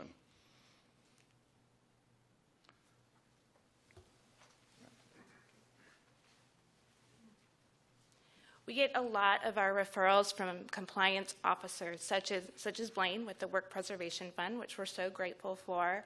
A lot of those turn out to be public contract code violations. There's misrepresentation or omission of important facts on an application. For example, if someone has an outstanding liability with DLSE and they haven't listed that and they put no, that can be an issue, and we can find that as it moves forward into the contract. The personnel may not match with what's on record. Or the contractor, this happens quite frequently, they're in good standing when they go into the bid, but then as they're out on the job, their license becomes expired or suspended, and there would be no way without our partners in the industry to find that those contractors are out there continuing to work if we didn't have these relationships. And another one that recently came up for me was I had a partner down in Southern California who works for the Center for Contract Compliance, and he brought to my attention a revokee who had been sentenced to prison for 6 months, and he has not made any attempt to restore his license. Yet, as soon as he was able to associate with another company, he went back to doing some of the same fraudulent acts behind the scenes as he did when he had his own license, which was workers' comp fraud, insurance fraud, not paying prevailing wages. And now this company that he's working with is being investigated for in excess of $500,000 in prevailing wage violations. Civil wage and penalty assessments, we've kind of alluded to that a little bit. This is what the DIR and DLSC will issue if they find a discrepancy in prevailing wages. And those are just a starting point for what we'll find sometimes. And what really stands out to us is an egregious number. We have $50,000, $100,000. I mentioned just $500,000 in prevailing wage violations. And sometimes it allows us to dig a little bit deeper into some of these egregious, or as Eric referred to them as, bad actors. And this first example, because prime contractors and subcontractors are severally liable on their projects, oftentimes a subcontractor will not pay prevailing wage, but the prime contractor is responsible for that, for paying those and making sure that that is covered. The subcontractor never makes good with the prime contractor, and therefore the prime contractor has incurred a financial injury. So that leads to us to being able to charge a violation for 7113, which is not completing the contract for the contract price. So the subcontractor required that the prime pay more than he should have had to.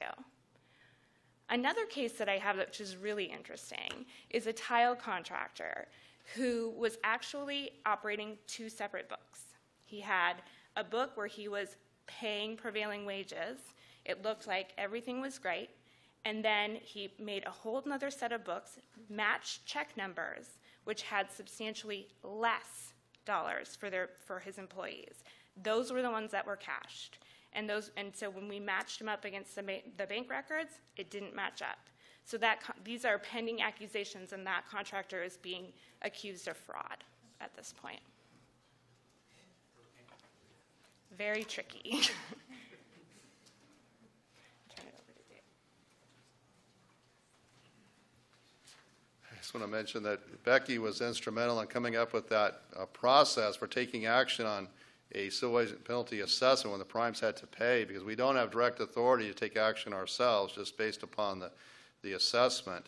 But this next slide, it deals with contractors that haven't been paid, a subcontractor that's not been paid. How many of you have not been paid on a public works job? Is that happening very often? A few times. How about the awarding agencies? You're probably aware of that occurring, or at least people complaining about it. We were taking the position that the subcontractor would need to pursue the payment and performance bond. But Melissa Huckabee decided that we should start looking at these a little more carefully. It appeared to her that subcontractors were being cheated out of a lot of money. And so she convinced me to start letting her investigate for 7120. It's a very simple statute. What it means is, as a prime contractor, or even as a sub, if you had a sub, if you receive payment for that portion of the work, or you receive payment in full on the project, you got to pay your subcontractor. And if you don't, it's a violation of 7120. There are other statutes that go along with it. If especially in public works, if a progress payment was made for the concrete and the concrete contractor was not paid within the prescribed time, there are penalties of 2% interest that can be included on it. But it is something we're now looking at, because it's a little disconcerting that you've got contractors paid in full, millions of dollars, and then the subs, many of them smaller, didn't receive their payment. And so we are taking action on those. There's been some pushback. I think some of our industry associations are wondering why we're looking at it. But we're looking at it because, in our opinion, the right thing to do. This is a general complaint form. I just want to get you familiar with it. Becky will provide contact information in a few minutes. You'll have the ability to talk to Becky and Melissa directly about any leads or any concerns that you may have. But if we're going to be conducting an investigation, we would ask that the form be filled out for our tracking purposes. We are funded by special funds, that's your licensing fees, and we have to account for what we do. Complaint form is very simple. We really just need your name, we need the name of the contractor, and just a brief description of what the concern is. This would be for, say, a 7120 or any type of a complaint that doesn't require that we go out to the job site. So if we can get public records to support the violation, please use this complaint form. It's available on our website. The next one is the lead referral form. We spoke about the Labor Enforcement Task Force, or if you know that a job's active and that it needs an inspection, what we do is we reach out to our partners, generally in Public Works, Division of Labor Standards Enforcement, Division of Occupational Safety and Health. We may bring EDD with us, and we'll go out and investigate on site. We would ask again that you give us your name, contact information. We want to call you up, get a little information, and then we want to report back to you on our success. And this is the elements of a good lead. You have the handout. It's a little hard to read. But basically what we need to know is if the job is still active, we need the address for the project. It's helpful if we have any information as to the contractor. Maybe there's a job foreman we need to speak with. And if you can give us some idea as to what the violation is so that we're prepared when we get to the site and we have the right partners with us. But we're willing to go out on a lead referral. Without our partners, we can move very quickly if it relates to a license issue, meaning they're not licensed or they're out of class, or if there's an issue of their workers' comp. If they do not have workers' compensation insurance, we will respond on that. We have direct authority as some misdemeanor. We will take action. A couple years ago, we got the ability to issue stop orders so we can stop the job if they have uninsured workers. And to wrap it up. So here is our contact information, and it is in your packets, and we are more than happy and welcome any conversation, any leads, any questions that you may have. So both Melissa and I are listed here. We're here Monday through Friday, so feel free to call, email. We're an absolute resource to you, and we appreciate your feedback and anything you can help us with as well.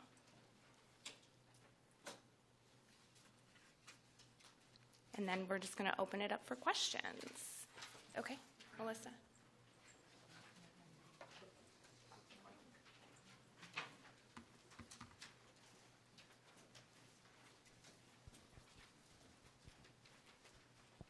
Okay, I had a question.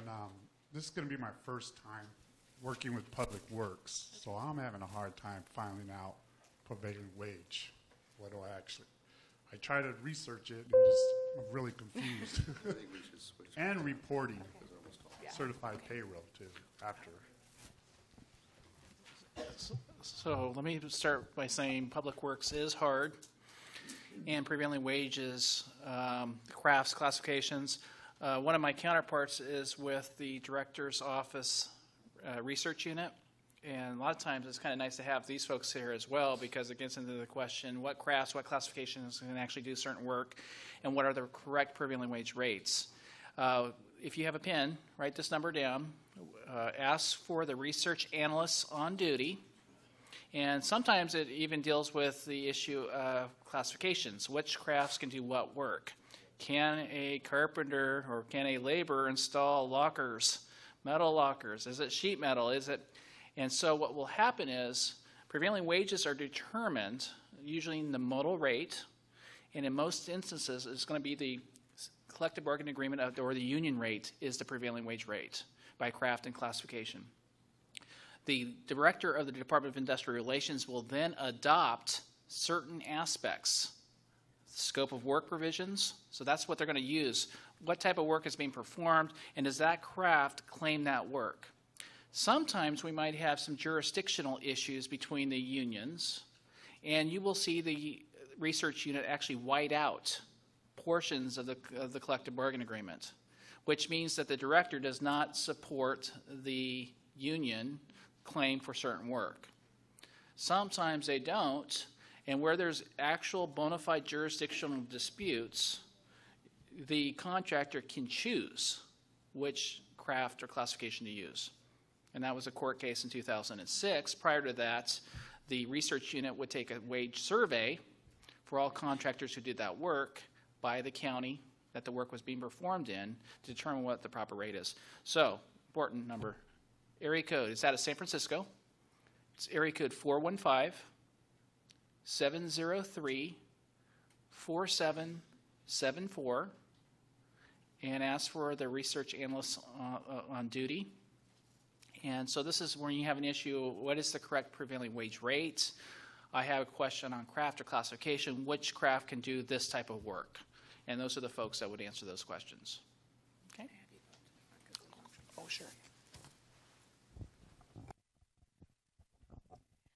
On the BP 7120, when the prime is paid in full, and we then have the certain amount of time to pay out our subcontractors, if we know for a fact that our subcontractor is in non-compliance and we've done our due diligence to collect and make sure that they rectify all of their documents, what are our legal terms for being able or having to pay them in full if they are in non-compliance?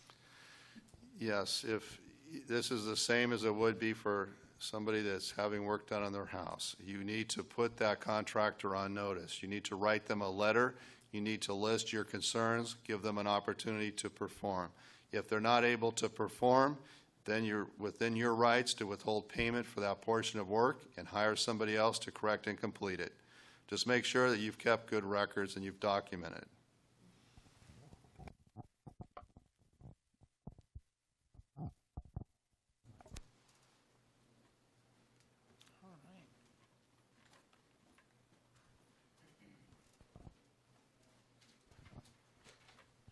I have a few questions for the department.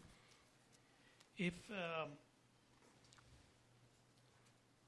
what level of job requires apprentices request? I mean, how big a job?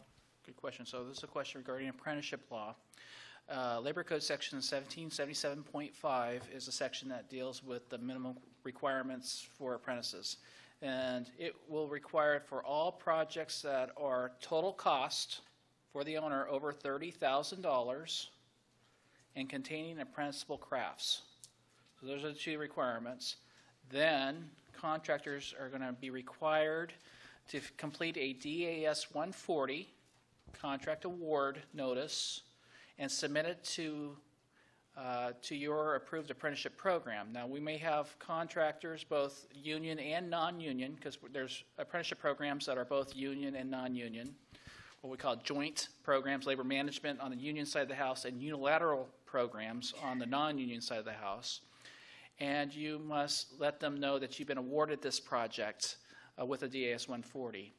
72 hours prior to having labor out on that public works project, you should issue a DAS 142 requesting apprentices to be on that project. From that, either if you belong to an apprenticeship program, to your program, and in situations where your program cannot provide you enough labor, that 1 hour apprentice for every 5 hours journeyman by trade classification, then you must also ask the other approved programs in that location. If you are not associated with any apprenticeship program, then you need to provide that award notice to all programs in that county. And so there's on our website, you're going to see that www.dir.ca.gov. There's actually a tab that says apprenticeship. If you just put your cursor over the apprenticeship, you're going to get a ribbon that falls down. You can go down to the ribbon and hit Public Works. Then you can see what are the apprenticeship programs by county, and there's a drop-down menu that says, okay, here's what carpenters are, here's for operating engineers, here's what are for laborers, and what have you. And it will show you all the approved programs, both union and non-union programs in that area.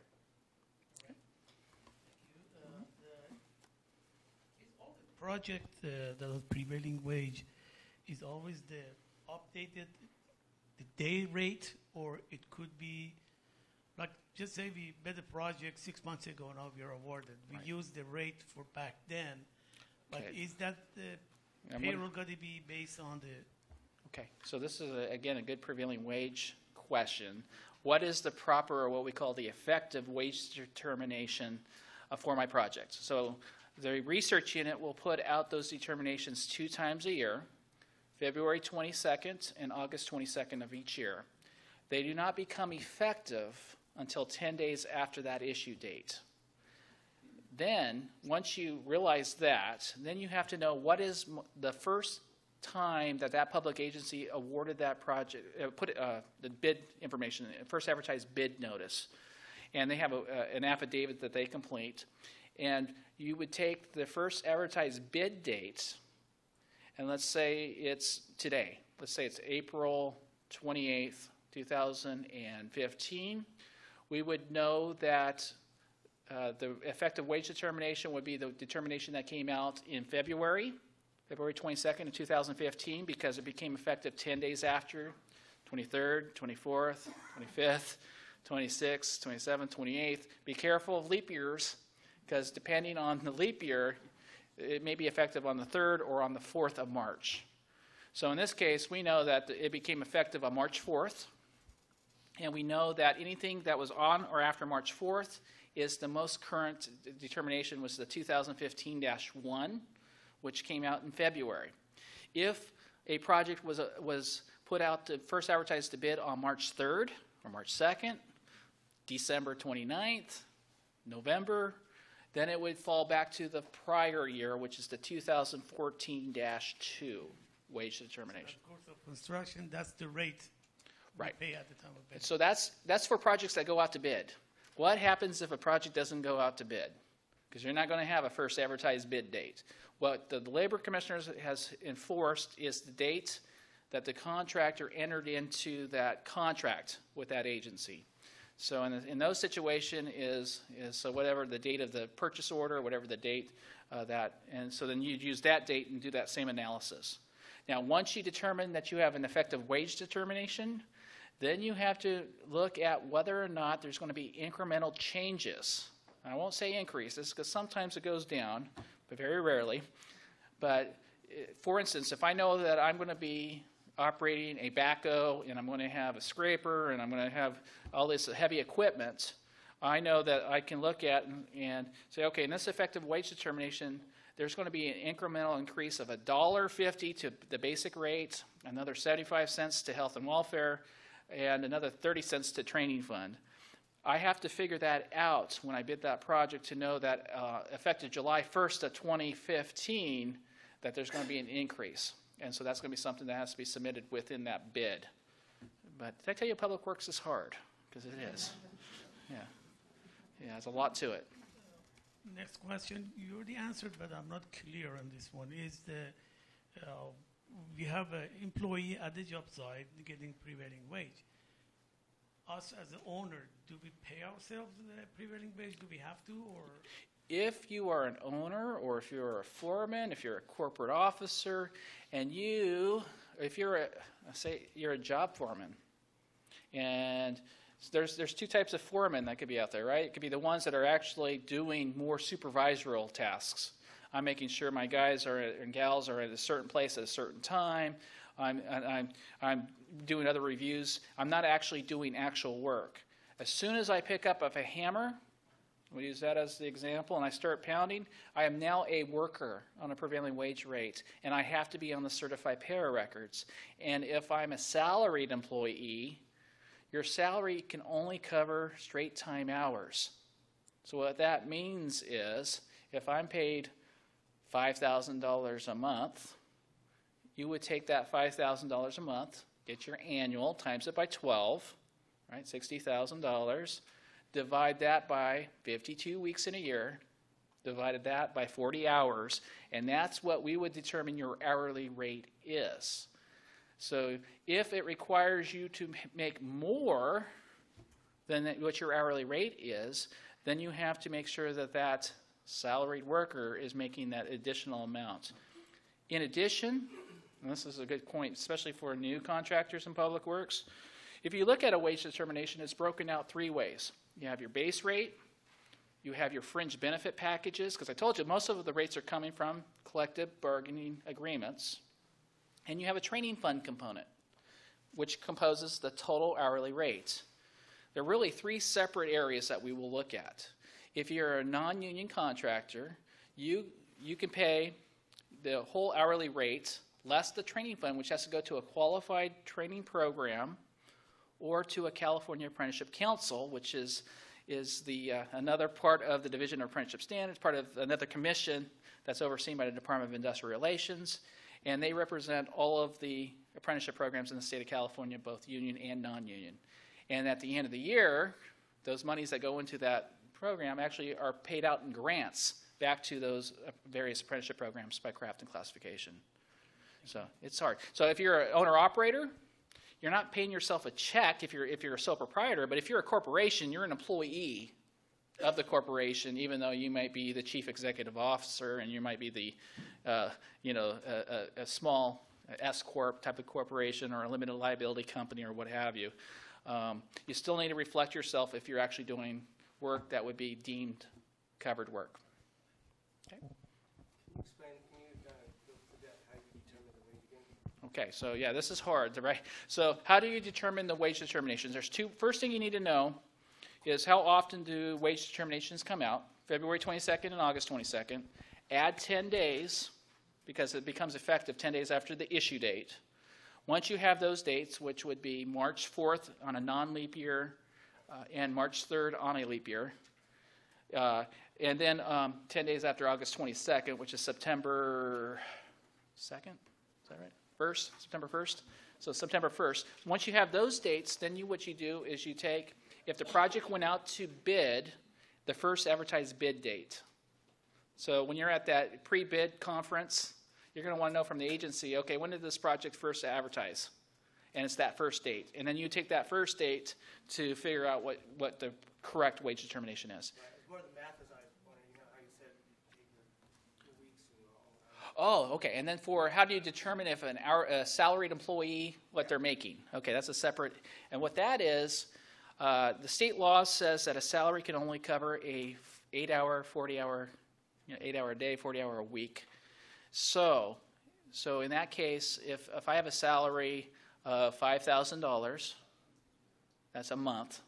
I multiply it to get an annual salary of times 12, gets you $60,000. And if you know that 52 times 40 equals 2,080, that's 52 hours, or 52 weeks, 40 hours in a week. That equals 2,080. You can take that $60,000 and divide it by 2,080, and it'll give you your hourly rate. Okay. So I have a few of those cards. I didn't write my email on them, so No worries. I'm going to go through them too. Okay. So. Okay. I can wait until you go all through all those and see which ones you don't answer, and then ask my question. Sounds good. Let's go ahead. I like the proactivity of. Well, part of my issue is that we're a design consultant. We do design and CM. Gotcha. So that includes inspection, and inspection, I believe, is covered by this process. Yes. So we have, I guess we have to do prevailing wage. Well, we have to be registered. So then, do we have to do prevailing wage for everyone, for the one guy that's doing the inspection?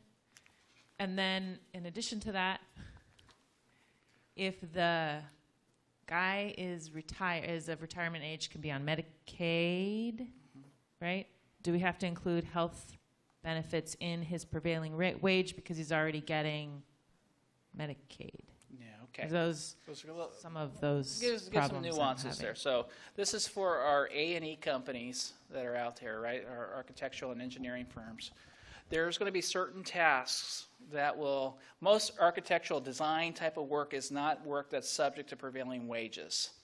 However, there is going to be certain tasks from time to time that these professional services organizations are going to provide that will trigger registration, and in some instances prevailing wages, in some instances not prevailing wages. So it gets a little complicated there. So let me go just really quick. Work that's being performed as surveying, soils and materials testing. Being in the field surveying? In the field, on the job site. Right? So if I take a soil sample on site, it's covered work. I go back to the lab, it's not. Okay? And there's actually important notices on our website. The last significant one in this industry was issued in 2002, and that's when they codified or put into the statute professional services as public works under Labor Code Section 1720. Now, just because the legislature put it into the code, we actually enforced that as early as 1978, saying that these were work that was covered. The legislature just confirmed what we were doing was true and correct. So what type of services are covered for registration and prevailing wages for A&E contractors?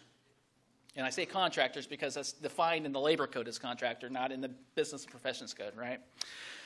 Would be geotechnical services, those type of things. That's the soil testing, building and construction inspection.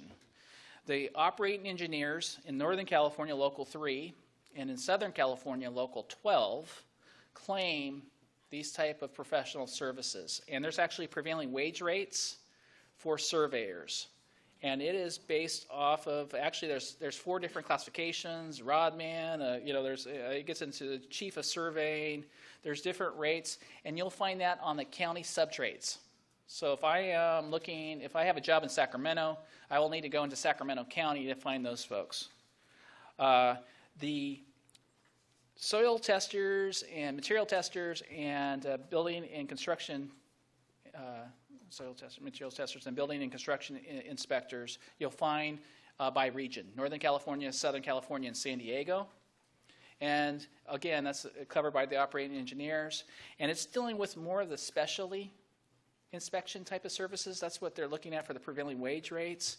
So they're making sure that they're overseeing they're making sure that the amount of concrete that's being poured is at the right depths. They're looking at specific things that are covered in the bill. GPS. So those are a little bit different. But there was also, we have DSA inspectors, and we have construction management type of activity, inspector of records. And if these services are being contracted out to a private entity from the public owner, whether it be an individual or a corporation or a company, a lot of times they are individuals, sole individuals. Those folks, because of a 2003 advisory opinion by then Director Chuck Cake, stated that these folks are subject to the public works statutes, and hence they're required to be registered because Labor Code Section 1722.1 says all contractors subject to the subchapters, there's 2 chapters in the Public Works section, Chapter 2 and Chapter 1, must be registered because they're a contractor under 1725.5. And so there's not a prevailing wage rate for DSA inspectors and for this inspector of record folks. And so we're saying you have to be registered because of this opinion letter of 2003, but there is not a prevailing wage or crafter classification that recognizes your rates. So 2 different things. Do they have to turn in certified payroll? They wouldn't, at that point, they wouldn't need to turn in certified pay record because there's not a prevailing wage. However, they have to still, of course they should, abide by all minimum standards of labor law. So that means overtime, double time, minimum wage. They don't charge overtime on the DSA inspectors. And they might be an owner-operator, which, where you might, may not be an employment situation where. Yeah, we have about 280 people online, so they need to go. Okay. Oh, okay. Sounds good. And did we get these questions online too, or no? I think you need to read them. I need to read them. Okay. Okay. I work for a public agency for Lodi School District, and what happens is the DSA inspector is telling me that he has to be registered and pay prevailing wage, but you're telling me that it's a different inspector and not the DSA inspector. That's correct. And if you actually read the opinion, and I can get you that information later, but it actually says within the opinion that DSA inspectors are not covered for a prevailing wage by any craft or classification. Well, that's good because his rate went up when he told me. Right. Not to say that they're trying, actually, DSA inspectors are trying to get a prevailing wage rate. They just don't have one today.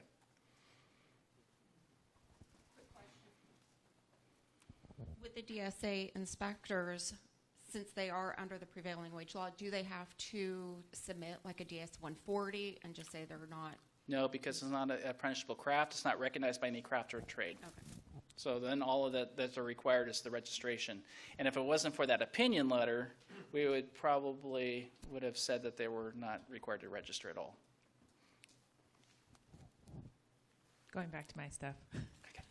Going back to the surveys, and I think you touched on this a little bit before, but out of state, doing work in state, what if it's one guy, one person that's kind of, you know, it's a sub that's one sole proprietor? Yeah,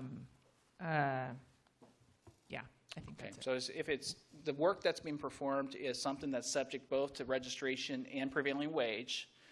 Another really quick nuance, if I have as the A&E company the direct contract with that public agency, and all I do is subcontract the covered work, I'm now having to be registered because you're now the conduit of that public money.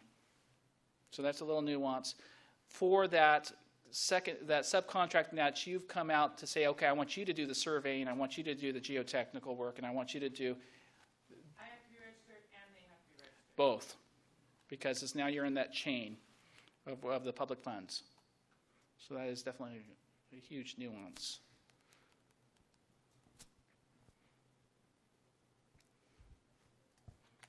I have a few questions related to the certified payroll, the new laws.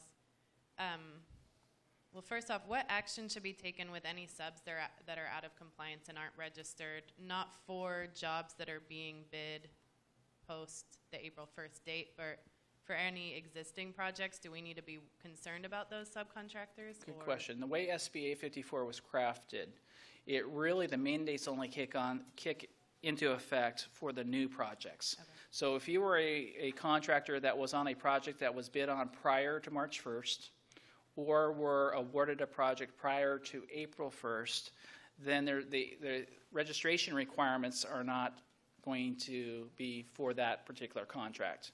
Okay. As soon as you go into another public works project, it could trigger the registration.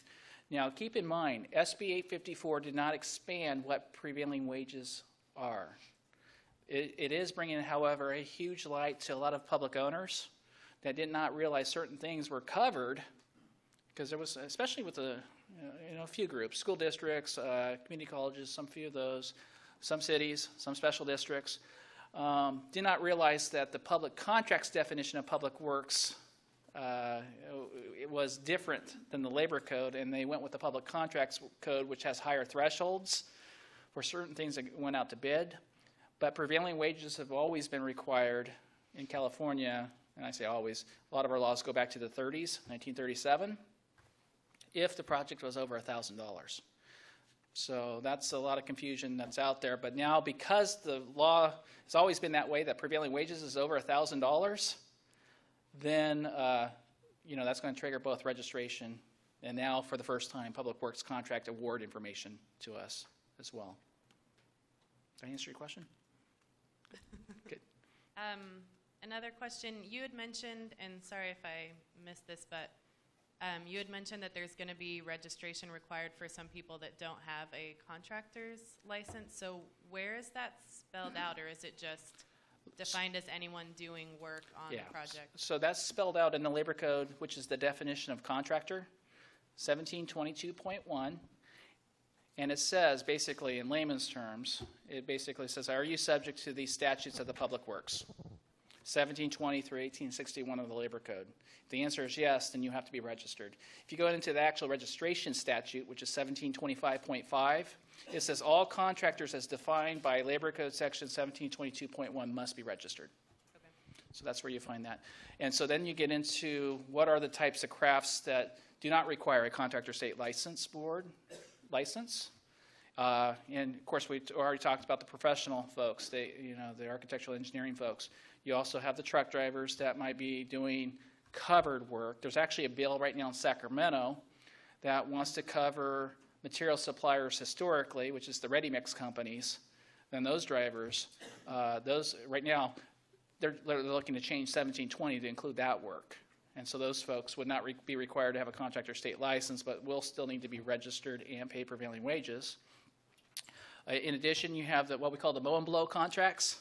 So if you're a city or your school and you hire a business to come out and trim the hedges, mow the lawns, rake up the leaves, they may not need a contractor state license necessarily, but there is a landscape maintenance labor classification, and would be required to both be registered and pay prevailing wages. Now, SB 854, again, did not expand that definition. It's just basically what the law's been.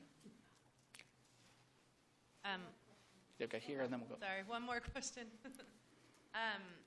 Is the certified payroll requirement going to get rid of awarding agencies requiring you to submit certified payroll? Is that going to be up to the awarding agencies to continue doing that as well as the DIR? I think it's very important. If we do the math real quick, there's nearly 7,000 public agencies in the state of California that could conceivably award a public works project. There's most likely, the Department of Finance is 38,000, but when you look at the definition of what a contractor is, and we know that, Dave, you have 294,000 licensees in the state of California under the Contractor State License Board alone. Now, granted, there's contractors with multiple licenses. I'm thinking the number is probably closer to 60, 70, 80,000 contractors who conceivably would do public works and require registration. And so the purpose for us is not being able to do the day in and day out observation of that local owner's project. So we're telling the local owner, you still have a fiduciary responsibility that tax dollar is being paid accordingly. And if you discover that there's an issue, let us know. And so that's what the law says. Labor Code Section 1726 says that all public agencies must take cognizance of any violations on their project. And if you're not even looking at certified payer records, I don't know how you take cognizance, because there's also an apprenticeship requirement. It's one thing to put all the statutes into a contract, but the day in and day out importance of really being effective is a partnership. And most of the oldest state labor laws, the oldest state labor law actually is in the California Constitution that says an 8-hour day makes up a public works day. And it's actually in the Constitution. And some of the earliest labor laws were laws that were enforced by owners, public owners. And if you were to extrapolate laws that were in the 1890s and 1900, 1910, to today's dollars, the penalties were stricter back then than they are today. Our penalties wouldn't be $200 per employee per each violation. I think if you take the time value of money, it's more than double, triple. So they've taken prevailing wage public works serious as a law going back over 100 years.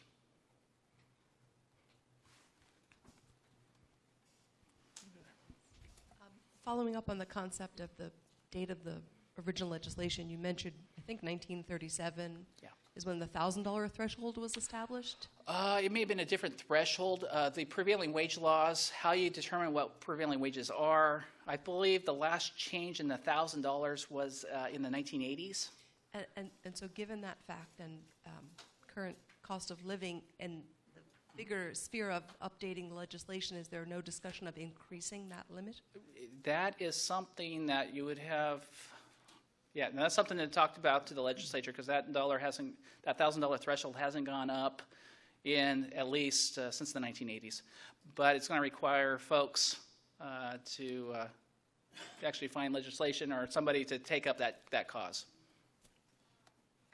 Second question, following up on the mow and blow types of contractors. When we filed our PwC 100, I think it asked us to enter this CSLB number. And if there was no CSLB number for our contractor, we couldn't. You could put none. That's fine. Now, are you coming from an agency perspective? Yes, we are the awarding body. Okay, yeah, exactly. And that's one of the, I think, limitations. When 2012, when we put the PwC 100 into production, it was actually tied to the CSLB license because it allowed us to have good information, data, into our system. In situations where a contractor is not required to have a CSLB number, you actually have to send us an email on the PwC 100, and we provide you a number for those folks that may not have a contractor state license. Now, our future system is not going to be tied to the contractor state license number. It's going to be tied to the new Public Works contractor registration, so we won't have those issues moving forward because we're dealing with a greater pool. Oh, you say future, you mean the May 15th approximate upgrade? Or May future? 15th is going to be the certified payroll records. May 26th is going to be the Public Works contractor registration. And no, it's a separate system, and it's going to be down. But still, it's one of those priorities that we like to fit in, and so within the next 12 months. I think we'll take this last question right here, and then you can read the cards, Eric, because Sounds there are good. some people that are concerned about their questions not being answered, submitted via card. Absolutely. And we're here to, what, 12? 11:30? I believe we were scheduled for 11:30. Of course, you can go longer if you like, Eric. Got the room reserved for you. Hey, if the room's here, I mean, we got everybody here in one spot. So I want to make sure that your questions get answered. So that's the important part. I was just curious. We're an HVAC contractor, and we do work for like schools, colleges, police stations, that kind of stuff. Is all that stuff underneath?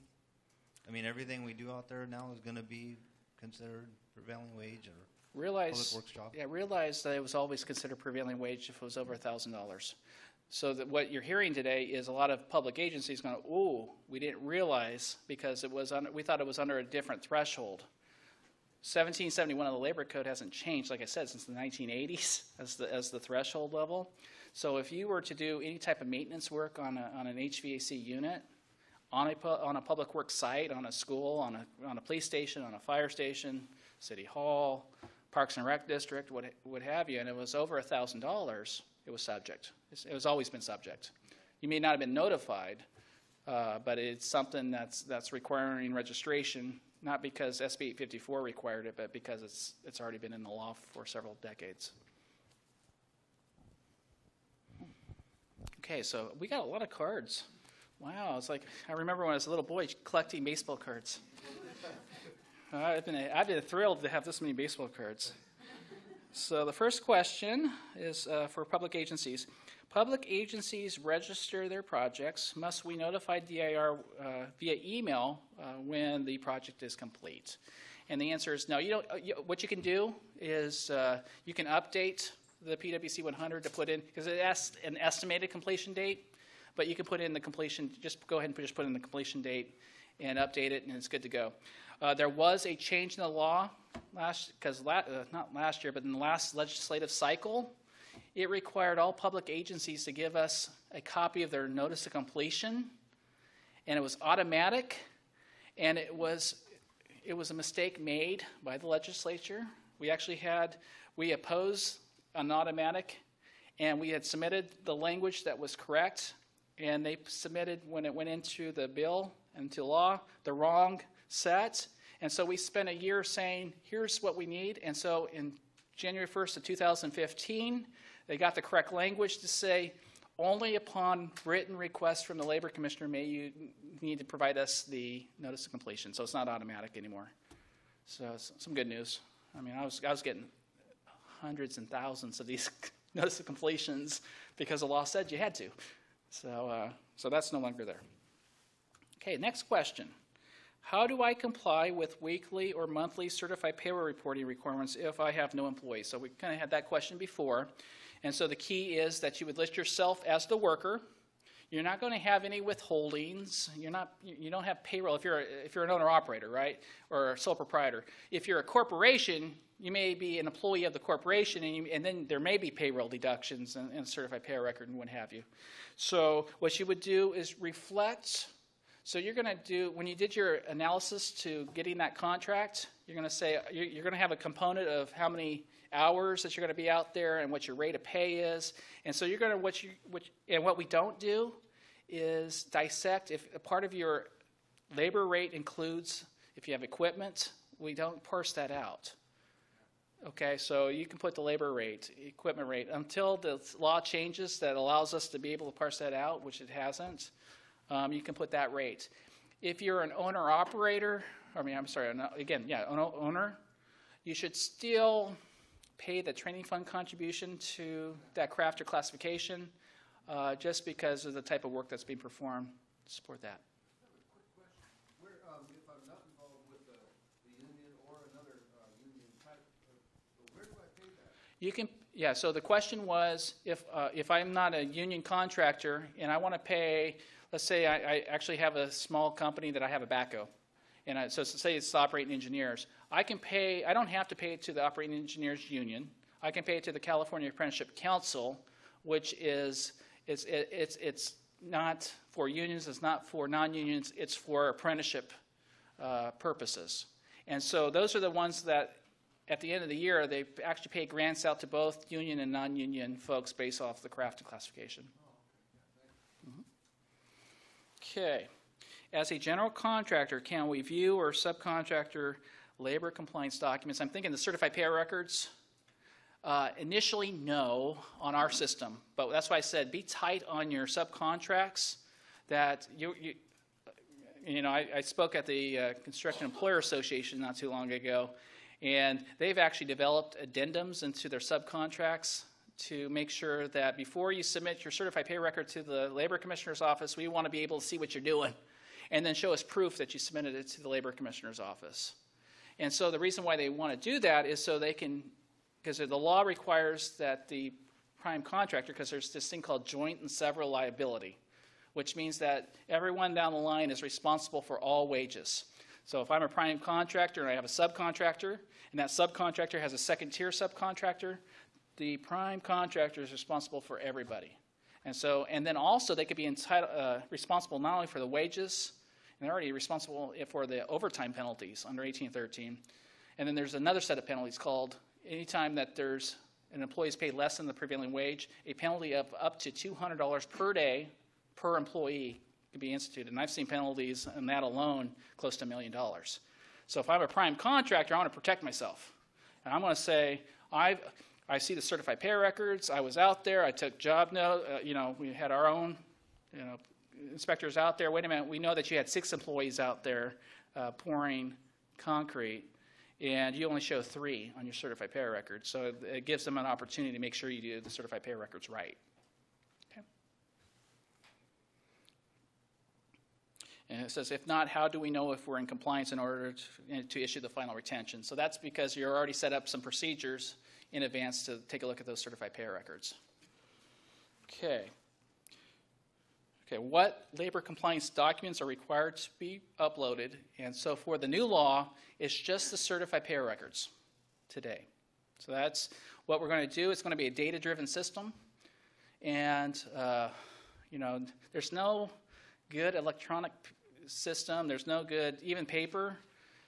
Cheaters who know how to cheat, paper is going to look very good. So there's not going to be a system that's going to be able to say, I got the cheater, per se. There is some analytics, though, that we've been discussing, and I'm not going to share, that will give us a better lead for those who might be shaving hours, lying about their tax withholding, certain things that we'll be building in to give us more proactive type of enforcement when we suspect that there could be cheating. But just to give you an example, we have 14 active criminal cases in Public Works alone right now. We just had 3 businessmen for a particular contractor, Sunland Fire Protection, just got arrested and arraigned this week. We just have a press release that just went out yesterday evening. And so we really are focusing on our criminal side of the house. And just in the last 6 months, we have contractors sitting in prison because they stole wages and lied on the certified pay records. So that's really when we say we're really focusing on the bad actors, what the Labor Commissioner calls the scofflaws. That's really what we're really trying to, So getting back to the question about owners, should they look at the certified pay records? Yes, because that's how we can uncover some of these, these issues. Okay, so if a general contractor uses an online labor compliance program, so this is this question dealing with like the LCB trackers and the elations and those type of groups? How many folks use a third-party eCPR vendor? Good news for you. We've been working with all of them to build an interface so that on those projects, they can just dump the data into our databases, so not to create additional paperwork. And for those folks, they can do their labor compliance based off of their existing systems that they're using. For some of our bigger GCs and our prime contractors, with more sophistication, you can do the same thing in-house. So you don't have to go purchase a product from Relations or LCB Tracker or MyLCM or EMARS or the other stuff that are out there. It's just a matter, I think over the next couple of years, I think the industry, the technology industry is really going to be focused on here's the schema, which is way over my head. This is more of the technical stuff, where it basically gives you computer lingo talk, and it's each element of the certified pay record. And so it's all computerized. So you don't actually have somebody inputting data into a certified pay record. So it's just uploading mass data.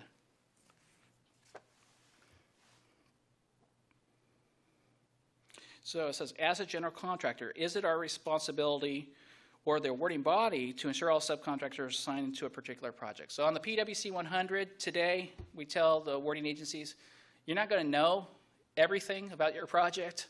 Just put in what you do know. So there is a requirement that there's a subcontractor list, and within that subcontractor list, there's a requirement that you list their contractor state license number. And then there's also a requirement, a lot of public agencies, I know the community college districts, and they've actually been really a leader with public agencies. They have developed specific language to show what is your public works contractor registration number. So they have a kind of a heads up to know whether or not subcontractors have their registration number in advance. Okay, it says, please clarify the requirements for a project that is partially funded with federal funds and requires Davis-Bacon compliance. If the Davis-Bacon wages are higher than prevailing wage, is it necessary to submit certified state payroll records? What's the answer? Yes, all right. So good. You guys are on top of it. If a state, county, city folks are the ones administrating that project, and there's federal monies associated, and usually it's matching funds, so you're going to have both federal and state, the stricter of the two laws will always apply. Certified pay records will be a requirement.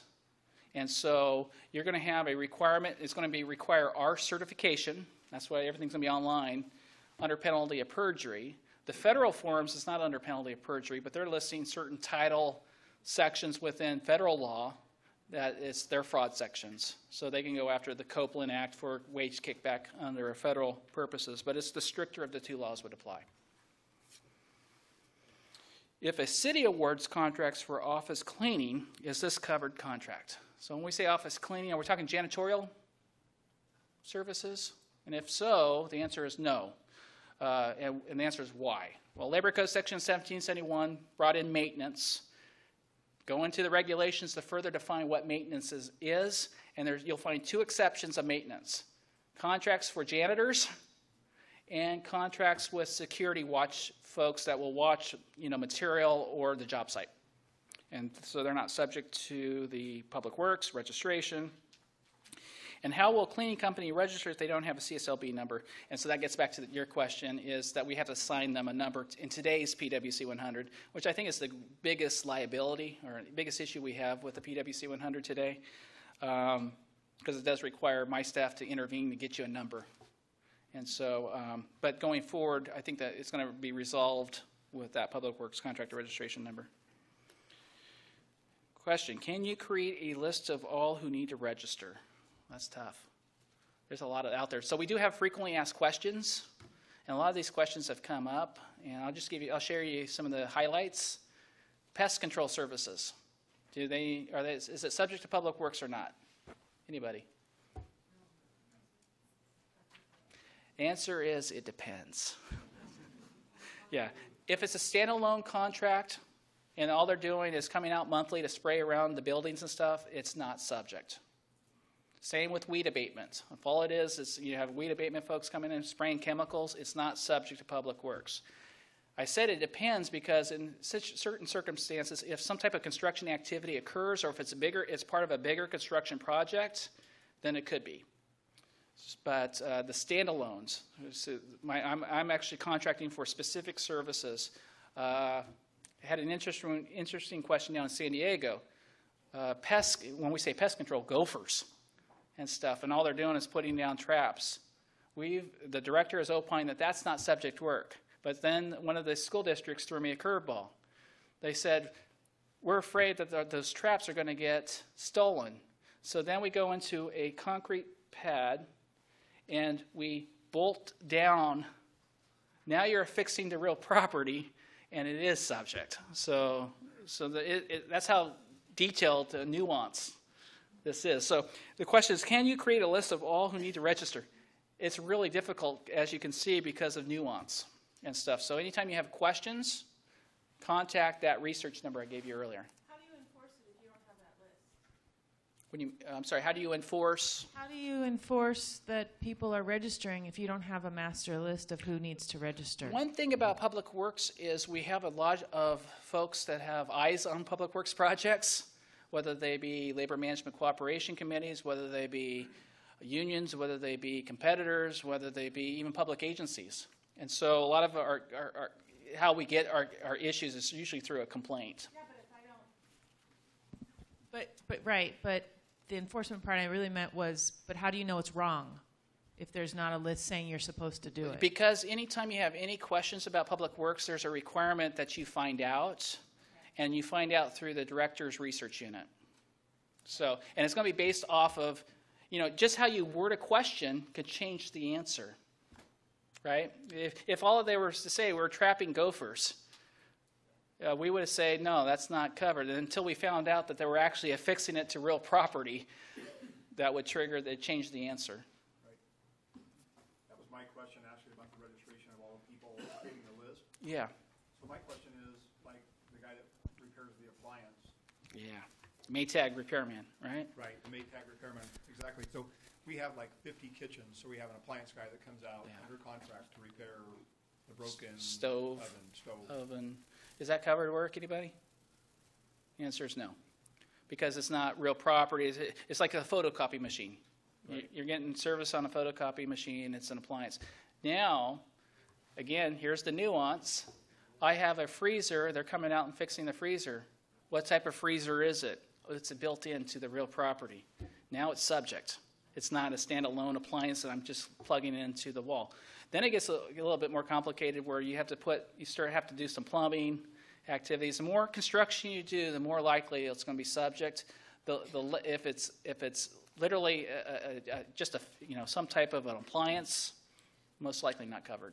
You say some type of an appliance, but let's just say like an oven. That thing is hard piped to the building. Right. It's not just a plug and play, but then you have other appliances that are the same way. So it's kind of confusing for us. It's really tough, right? So then I'd say the more you get into the construction aspect, where you're actually, you're fixing it to real property, you're having to do more plumbing type of activities, electrical activities, it's going to tend to be more likely to be subject than not subject. If it's a matter of something, a generator goes out within the unit, that wouldn't be covered. I have one last question regarding that. So I'm going to do a project at 2 of our high schools. We're going to remove all the appliances so we can put new flooring in. So the removal of the appliance, covered, not covered? Not covered. Okay. But the flooring is. The flooring is. Absolutely. Yeah. Okay. Good question. Yeah. Good. Of course. Right. You got it. The flooring definitely is. Okay, for non-union contractors question. Can you clarify the requirement to send an hourly amount to the State Apprenticeship Training Board? It's actually the California Apprenticeship Council. And if you actually go into our website, under the wrench, you click on it, and it'll have forms and publications. You can hit that. The form is known as a CAC2, and it's an online payment now. So that's how the Apprenticeship Council, so you can, and it's done monthly per project and all the various trades that might be a part of that. That make sense? So you can do it that way. And then it gets posted online showing that you made the payment. Ooh, Charter City question. Do we have any Charter Cities in the room? All right. Okay, so the question, if a charter city is using local funds, and I'll add, and is a municipal concern, do the contractors have to register? It depends. It depends on whether the city chooses to opt in or opt out. Right? And this is specific. Now, if there's any state or county or other funds that are going into it, the general rules will apply. It's going to be subject to prevailing wages. So this is only for projects that are using local monies and is a municipal concern And then you might have higher thresholds, which you determine what is public works. So what is it, 25,000 for new construction, 15,000 for repair and maintenance? So use 15, 25. So in those cases where it's less than that, not subject.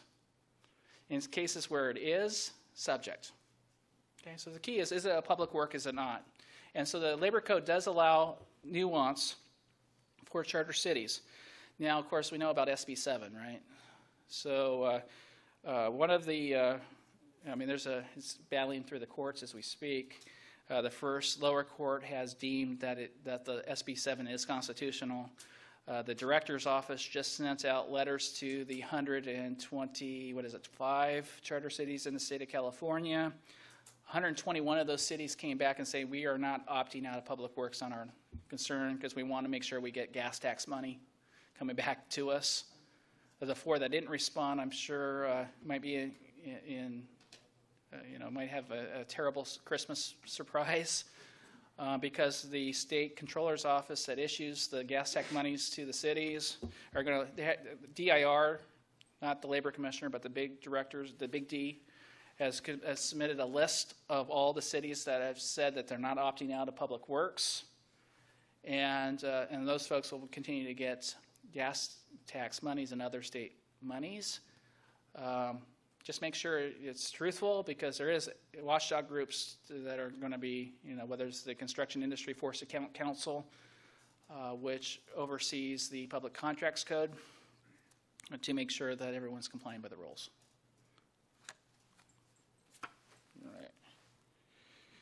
Can you suggest resources to learn how to determine prevailing wage and complete certified payroll forms?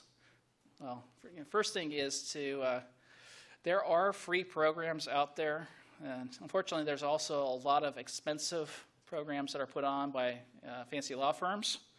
One of the things I do suggest, because a lot of the DIR and the Contractor State License Board speak at this, is the Foundation for Fair Contracting's Prevailing Wage 101 class, and you get a bunch of speakers from my office. Usually you'll hear me talk about this. We'll bring on one of my attorneys to talk about prevailing wage and how wage determinations. You'll get an attorney from the director's office talk about coverage. You'll get Contractor State License talking about what they do. You'll get Department of Labor talking what they do. And they provide a free conference in 3 cities a year. And we just had Sacramento in March, so the timing is a little off. But the next class will be in Fremont. Is that right, Fremont? Hayward, that's it. Hayward in June. And if you go into their website at www.ffccalifornia. I think it's org, but it could be net. So it's www.ffc, so that's Fred Chico. Or you can just Google Foundation for Fair Contracting. Yes, and then they have a place for seminars and training, and it's free, and they put in a lot of money for these contracts. And so they give out a lot of free resources, and then you have the speakers there as well. And they also hold one in Fresno in September.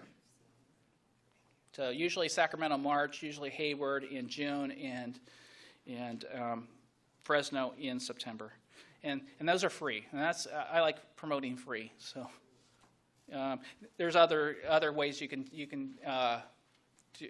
DIR is kind of, we do a lot of resources through the foundation there, because they bear the cost of hotels and procedures. So all we have to do is show up. If the prime needs to review CPRs first, what is the time frame allowed for uploading to DIR? It's a good question.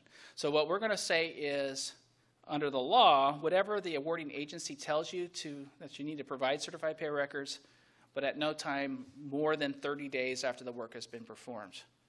However, for this first upload, because I told you our electronic certified pay record system is not going to be live until May 15th. And so for those projects that you were awarded on April 1st and went to work right away, in that circumstances, you may be gone more than 30 days. We will allow, we say, make sure you have the information available if we need to request it. But as soon as our system is ready to be uploaded, you can upload it at that time. Any questions on that? Okay.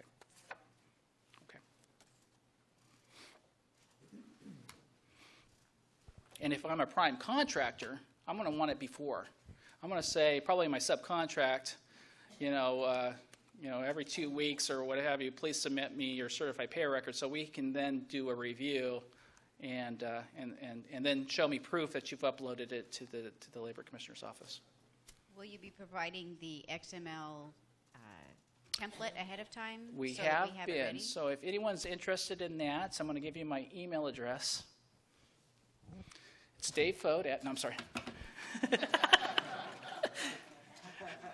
Yeah. I'm just seeing if he is awake, that's all. Oh, sorry. Okay, it's first initial E, and then my last name, Rood, R-O-O-D. So erood at dir.ca.gov.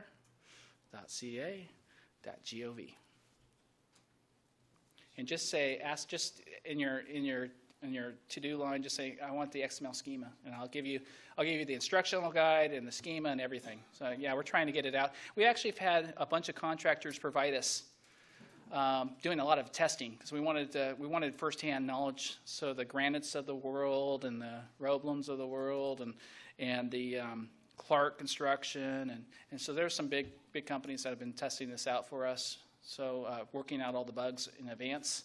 It would have gone out on April 15th, but our programmers did not allow a way to do amendments.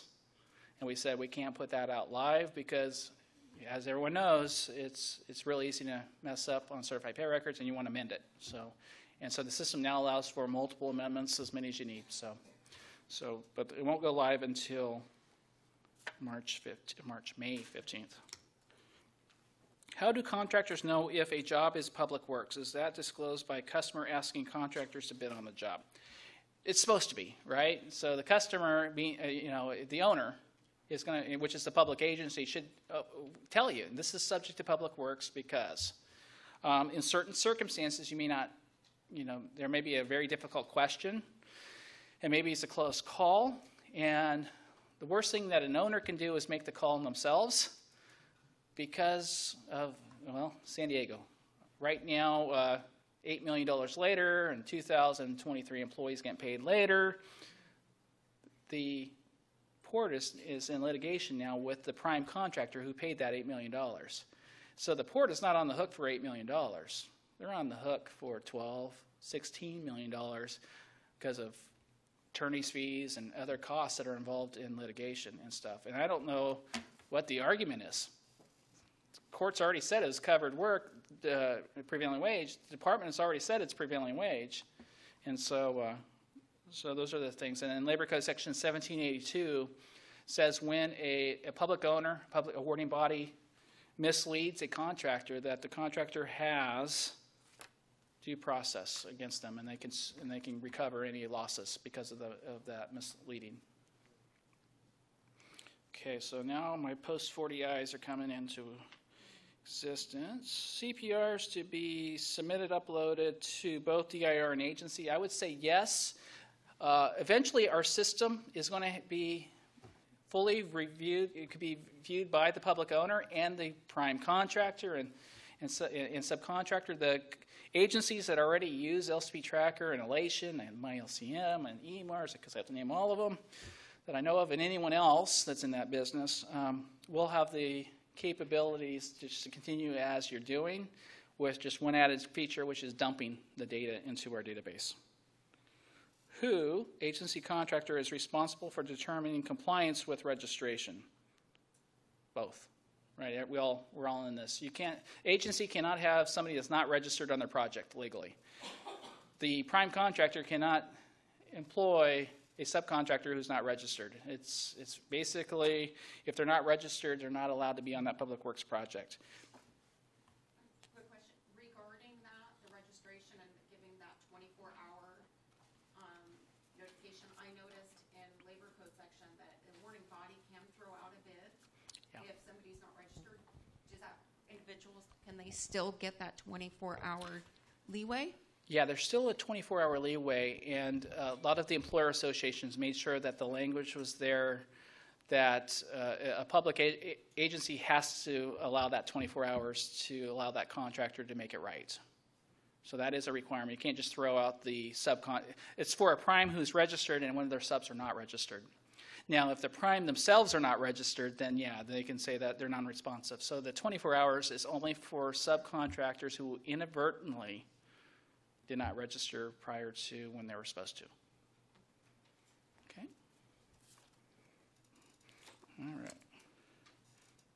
How do we update address shown for a contractor on website and populated and doesn't match?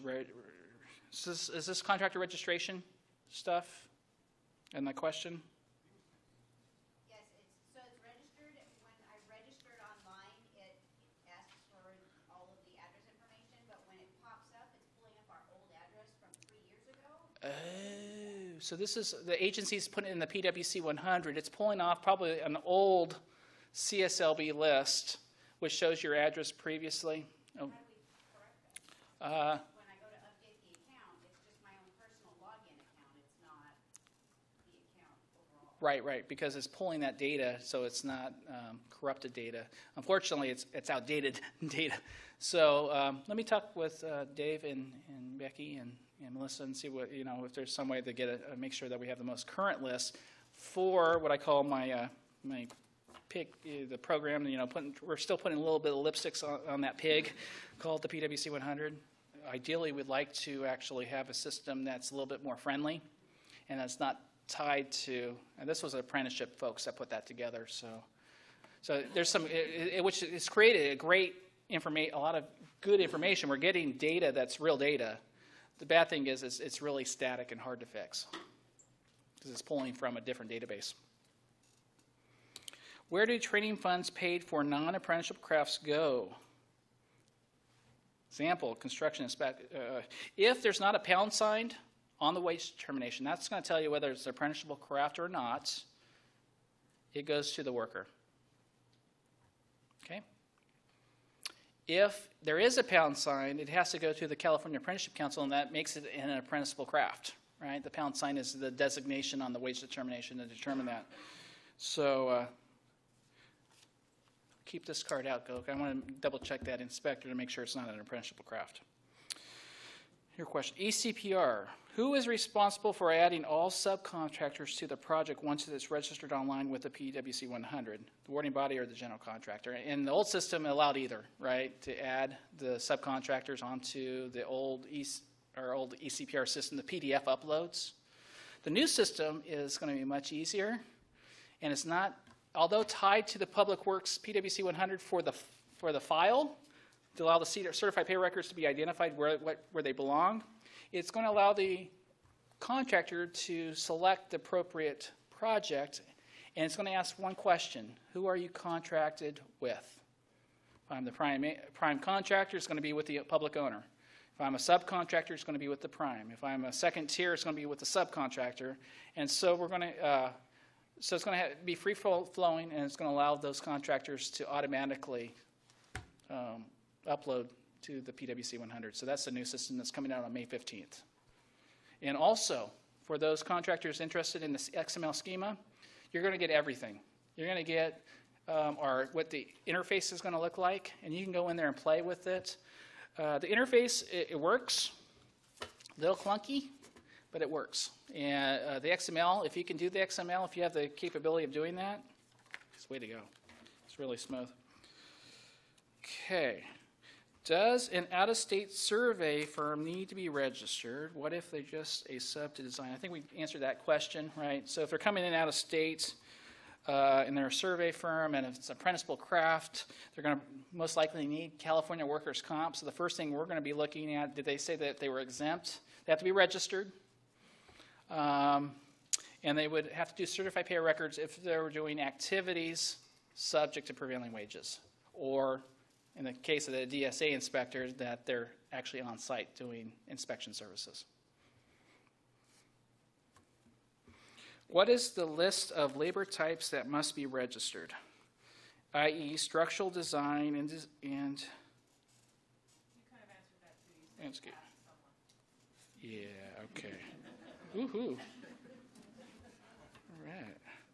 What do we have here? What happens when a contractor registers but does not perform maintenance or public works, how to request a refund. You know, those legislatures are pretty sly, and they said, if you read, the registration fee is non-refundable. Now, there's sometimes, you know, you can't have a hard and fast rule. Even though the statute says it's non-refundable, when I find that contractors have paid twice and 3 times and 4 times because there was confusion, I'm going to refund you your money. I don't think in good conscience I can do that because there's a lot of confusion out there. So in those types of circumstances, we've been, especially with credit cards, if you paid more than once, request a chargeback from your company. If I can see that you have 2 registrations, I will not dispute it. If I see you're only having 1, I will dispute it because it is non-refundable. Okay? If an inspector is on Medicare, I didn't answer the Medicare component because here's the thing. Prevailing wages is on the employer or the owner. And so if you're subcontracting that work out, that surveyor, that amount on that subcontractor has to show that he's at or above the surveyor's rate, and they cannot use Medicare as part of that employer contribution. If it's an employee, again, that's a separate, he's not being paid. It's not being paid a wage. And the prevailing wage is the minimum wage. And so the Medicare wouldn't really have no... I thought the thing that I saw showed the base rate, the health care, the training fund, like all of those factors go into the rate I talked about. Yeah, so it depends on the craft or classification, but the question is, what goes into the rate of the total hourly rate? And there is a fringe benefit component. Yeah. But who's paying the Medicare? Yeah, right. So it's not the employer, and it's not the person. So the employer doesn't get a credit for something the state's already paying. It's like I'm receiving, let's say I retire and decide to be go into construction. I'm getting not Medicare, but I'm getting a retirement check. I can't. That's not going to be same thing. It is a benefit that they're receiving, but it's not being paid by the owner, the responsible party, the employer that's actually doing the work. That makes sense? But if I provide, let's say, a health plan, and I'm paying as an employer $5,000 a month, that's a lot, to that worker, which may be true nowadays, then I can annualize what I'm actually paying in a fringe benefit, whether it be a health care, whether it be a 401k plan, supplemental insurance plans, which is, I've seen those. Be careful. Somebody's in prison right now for a false plan, because they never they never put in any of the wages into that supplemental insurance plan, and so that becomes a theft of labor and is a felony, so you don't want to do that. Okay, must all subs be registered, including an environmental survey? Ooh, good question. Environmental inspection services work. We've had a lot of companies submit, and again, it's not a labor commissioner that does this, it's the director's office, and I just happen to be just down the hall from the folks that actually do this analysis. And what they've been being told is that there's not significant construction being on. They're able to dig very minor samples, and based off of the information we're receiving from these environmental inspection companies, they have determined that they're not triggering public works for that work. But it's all contingent on what are they actually doing. If they were able to have to cut in significantly, it probably is subject work. So again, it's the construction component. Same like the pest control. If I find a termite-ridden board and I replace that, I take it out and remove it and put it back in, it's now a public work if it's over $1,000. Will there be ability to push notifications of new projects to contractors via email? Better yet, we actually have it, and we're working right now with Caltrans and with the City of Los Angeles to perfect it. And so for those agents, it's called an Electronic Data Interface, EDI. And so yes, the answer is that we will. We've been testing it over the last 60 days. And we've just got I saw some testing yesterday, as early as yesterday, so that's going to be something. If you're an public agency and you do a lot of awards and you don't want to have each time, yes, you'll be able to push that data into our PwC 100 and eventually to our new PwC 100. So, labor classes needed. See, we jumped ahead. Somebody actually asked pest control. Pest control, nuisance, bird and bat control, typically not covered unless you're installing into real property. Bed bug treatments, no, not covered. Rodent control, typically not covered. But again, look at what's actually happening. Is there any type of construction that might be deemed to not be exempt? So if it's just the mere fact, folks that are archaeologists, a lot of times on sites, you might have Native American lands, and you have to have archaeologists come out, not covered. They're not soil testers. They're archaeologists looking for, clues, whether or not it was historical lands and what have you. Okay, question, kind of general about employee wages payroll reporting form. So we've kind of talked about the wage determination. The certified payroll record form hasn't been updated since February 1980. But we're going more electronic, and so I think we're still looking at this issue. Sorry, kind of CPR bug here. So what that means is we are looking at trying to make the form a little better. The biggest issue is item 7, where you have the contributions, the deductions, and there was something else, other payments, all lumped together. And it's really confusing, and it doesn't really make a lot of sense. So one of the suggestions we're looking at is potentially, and some things can be a contribution and can be a deduction, right? So we're looking at trying to fix that. So it's been a while. Oh, thank you. Okay. Is there a minimum project amount dollar before apprentice rules takes effect? And the answer is $30,000. You guys are good. Over 30, more than. In excess of $30,000. All right. I am the owner of my company and the only worker on a public works project. Do I need apprentices?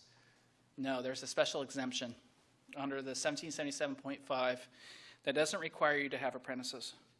Do I pay training contribution? I typically say yes. It's part of the total public works total hourly rate.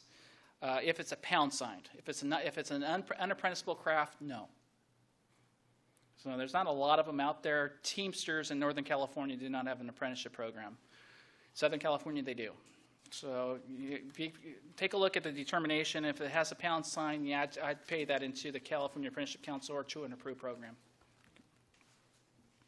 I am a subcontractor who sends the DAS 140. Who sends the form DAS 140? The Public Works Contract Award information, me or the contractor? So you as a subcontractor have a responsibility to send in the DAS 140 if it's an apprenticeshable program. So as well as the contractor if they actually have work as well. So it's by contractor. So from contractor to subcontractor. Where does the DAS 140 go? Anybody? Blaine? Approved training program for the geographical area for your trade. Perfect. Exactly. It's the approved program, and it's by county. And so if I'm a painter, I'm going to make sure that I'm sending it to all the approved programs, which can include District Council 16 folks, and there may be other, there may be an ABC, there may be some other folks that are approved programs, and you'd want to send it to all the approved programs. And some question about CPRs. How about the PW26? Does everyone know what a PW26 is? That is further defining, I have fringe benefits, and this is who they are, and you identify it. If you're a union contractor, you're doing it to your trust accounts, and it's very simple. One form covers all your employees because they're signatory to that contract. If I'm a non-union business, I might have to do that form multiple times because I might have different benefits per employee. But as a non-union employer, you are allowed to take employer credits, contributions, and you can go into our Public Works Manual on those type of things. And in Title 8 of the California Code of Regulations, under Section 16,000, it further defines the type of employer contributions that are allowed. Now, generally speaking, you cannot take credits for the whole year because you're not on Public Works necessarily for the whole year. So we follow the federal Davis-Bacon laws.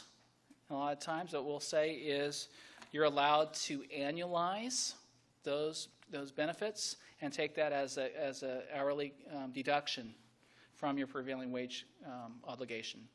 Does that make sense?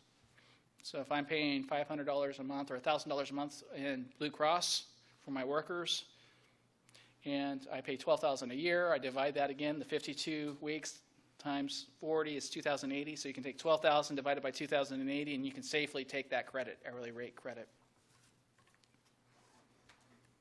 Do all hours related to public works jobs have to be paid at prevailing wages? Again, it depends. It depends on what they're doing, right? So if I'm a job foreman, I might be supervising for 4 hours. And as long as I'm doing that work and not actually doing production, you wouldn't reflect that on your certified pay record. But as soon as I pick up a hammer, I start framing, those hours have to be included. And you want to be truthful on that, because this is where you get in trouble of shaving hours or not being accurate. Because each certified pay record is under penalty of perjury. And actually the last 6 guys and gal, there's 2 gals and 4 guys that got arrested. The DA charged $115, which is falsifying a certified pay record. Well, all contractors, it's like, wow, we got specific to carpenters. Will all contractor certified payroll be publicly available? And the law always requires it to be publicly available. The law says that under Labor Code Section 1776, you can go to the public owner, you can go to the Labor Commissioner's office, or you can go to the Division of Apprenticeship Standards. And we spend about $2 million a year in doing these requests. So the answer is for our technology. And then we have turnover, staff turnover. So some of you just want to, we've been a little bit behind on that. So we want to make this service available online. And so we're looking with our new ECPR to be able to have an output for everybody. And again, have a system where it's fully out there for the public. Now, some folks had some concern, trade secrets, but no, here's the reality of it is, we have to ensure that all hours that are out there are proper, and we have to have it out there to make sure that a practice of shaving hours and not being honest on your certified pay records is going to be exposed. And that's where we really, more eyes on it. That's exactly what the Little Hoover Commission under the underground economy, the University of Wisconsin in 2012 did a survey, and they pegged the underground economy. Before I say any further, what is the underground economy? Anybody?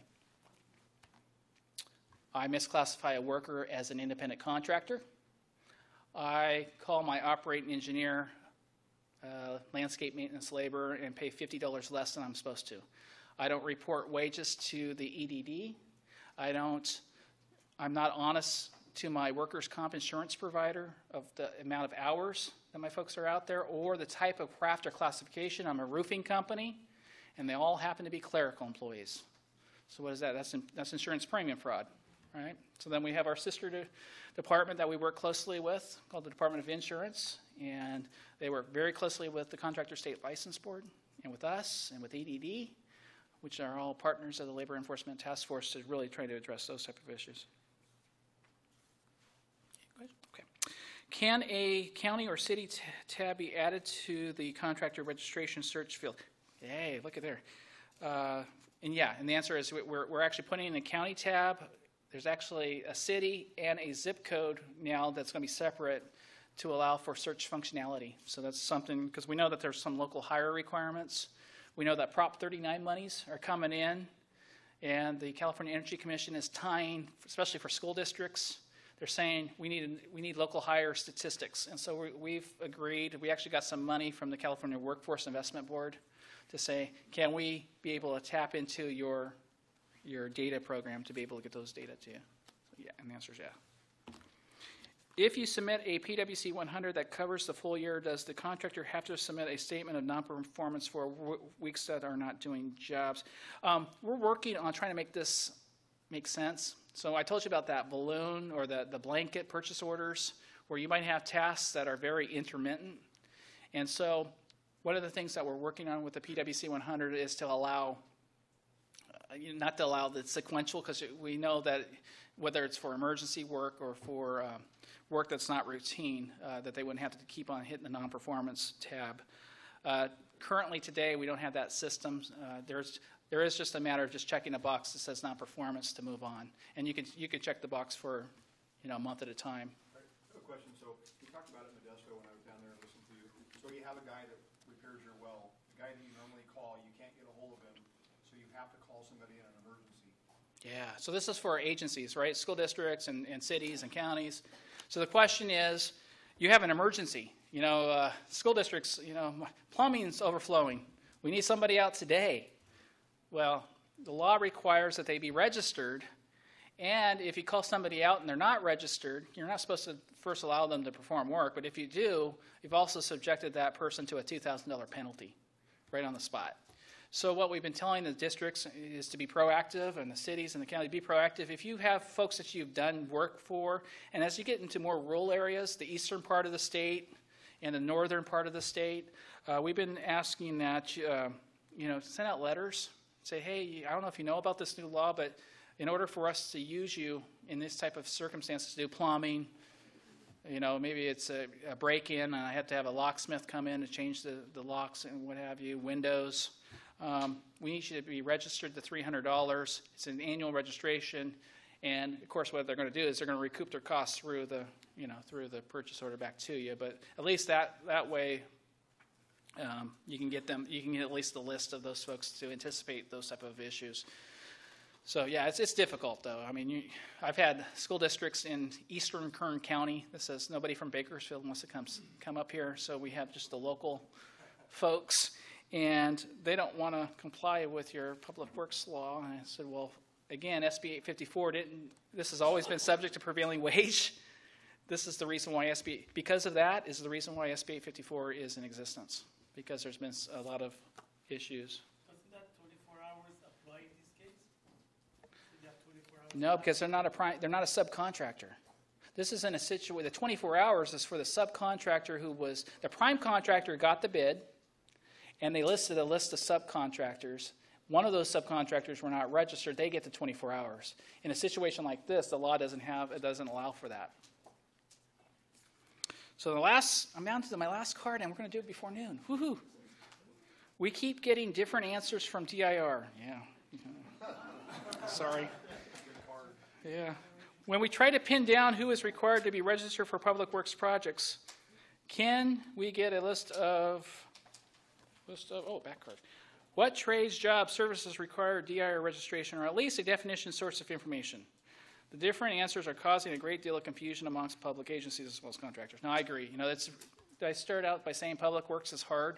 And you can see just by the nuances, so the big issues that we saw is just a matter. If it's construction, alteration, demolition, repair work, and it's over $1,000, it's most likely they're going to need to be registered and to have prevailing wages. In circumstances that are services, janitorial, school districts, one of the questions of confusion was that buses.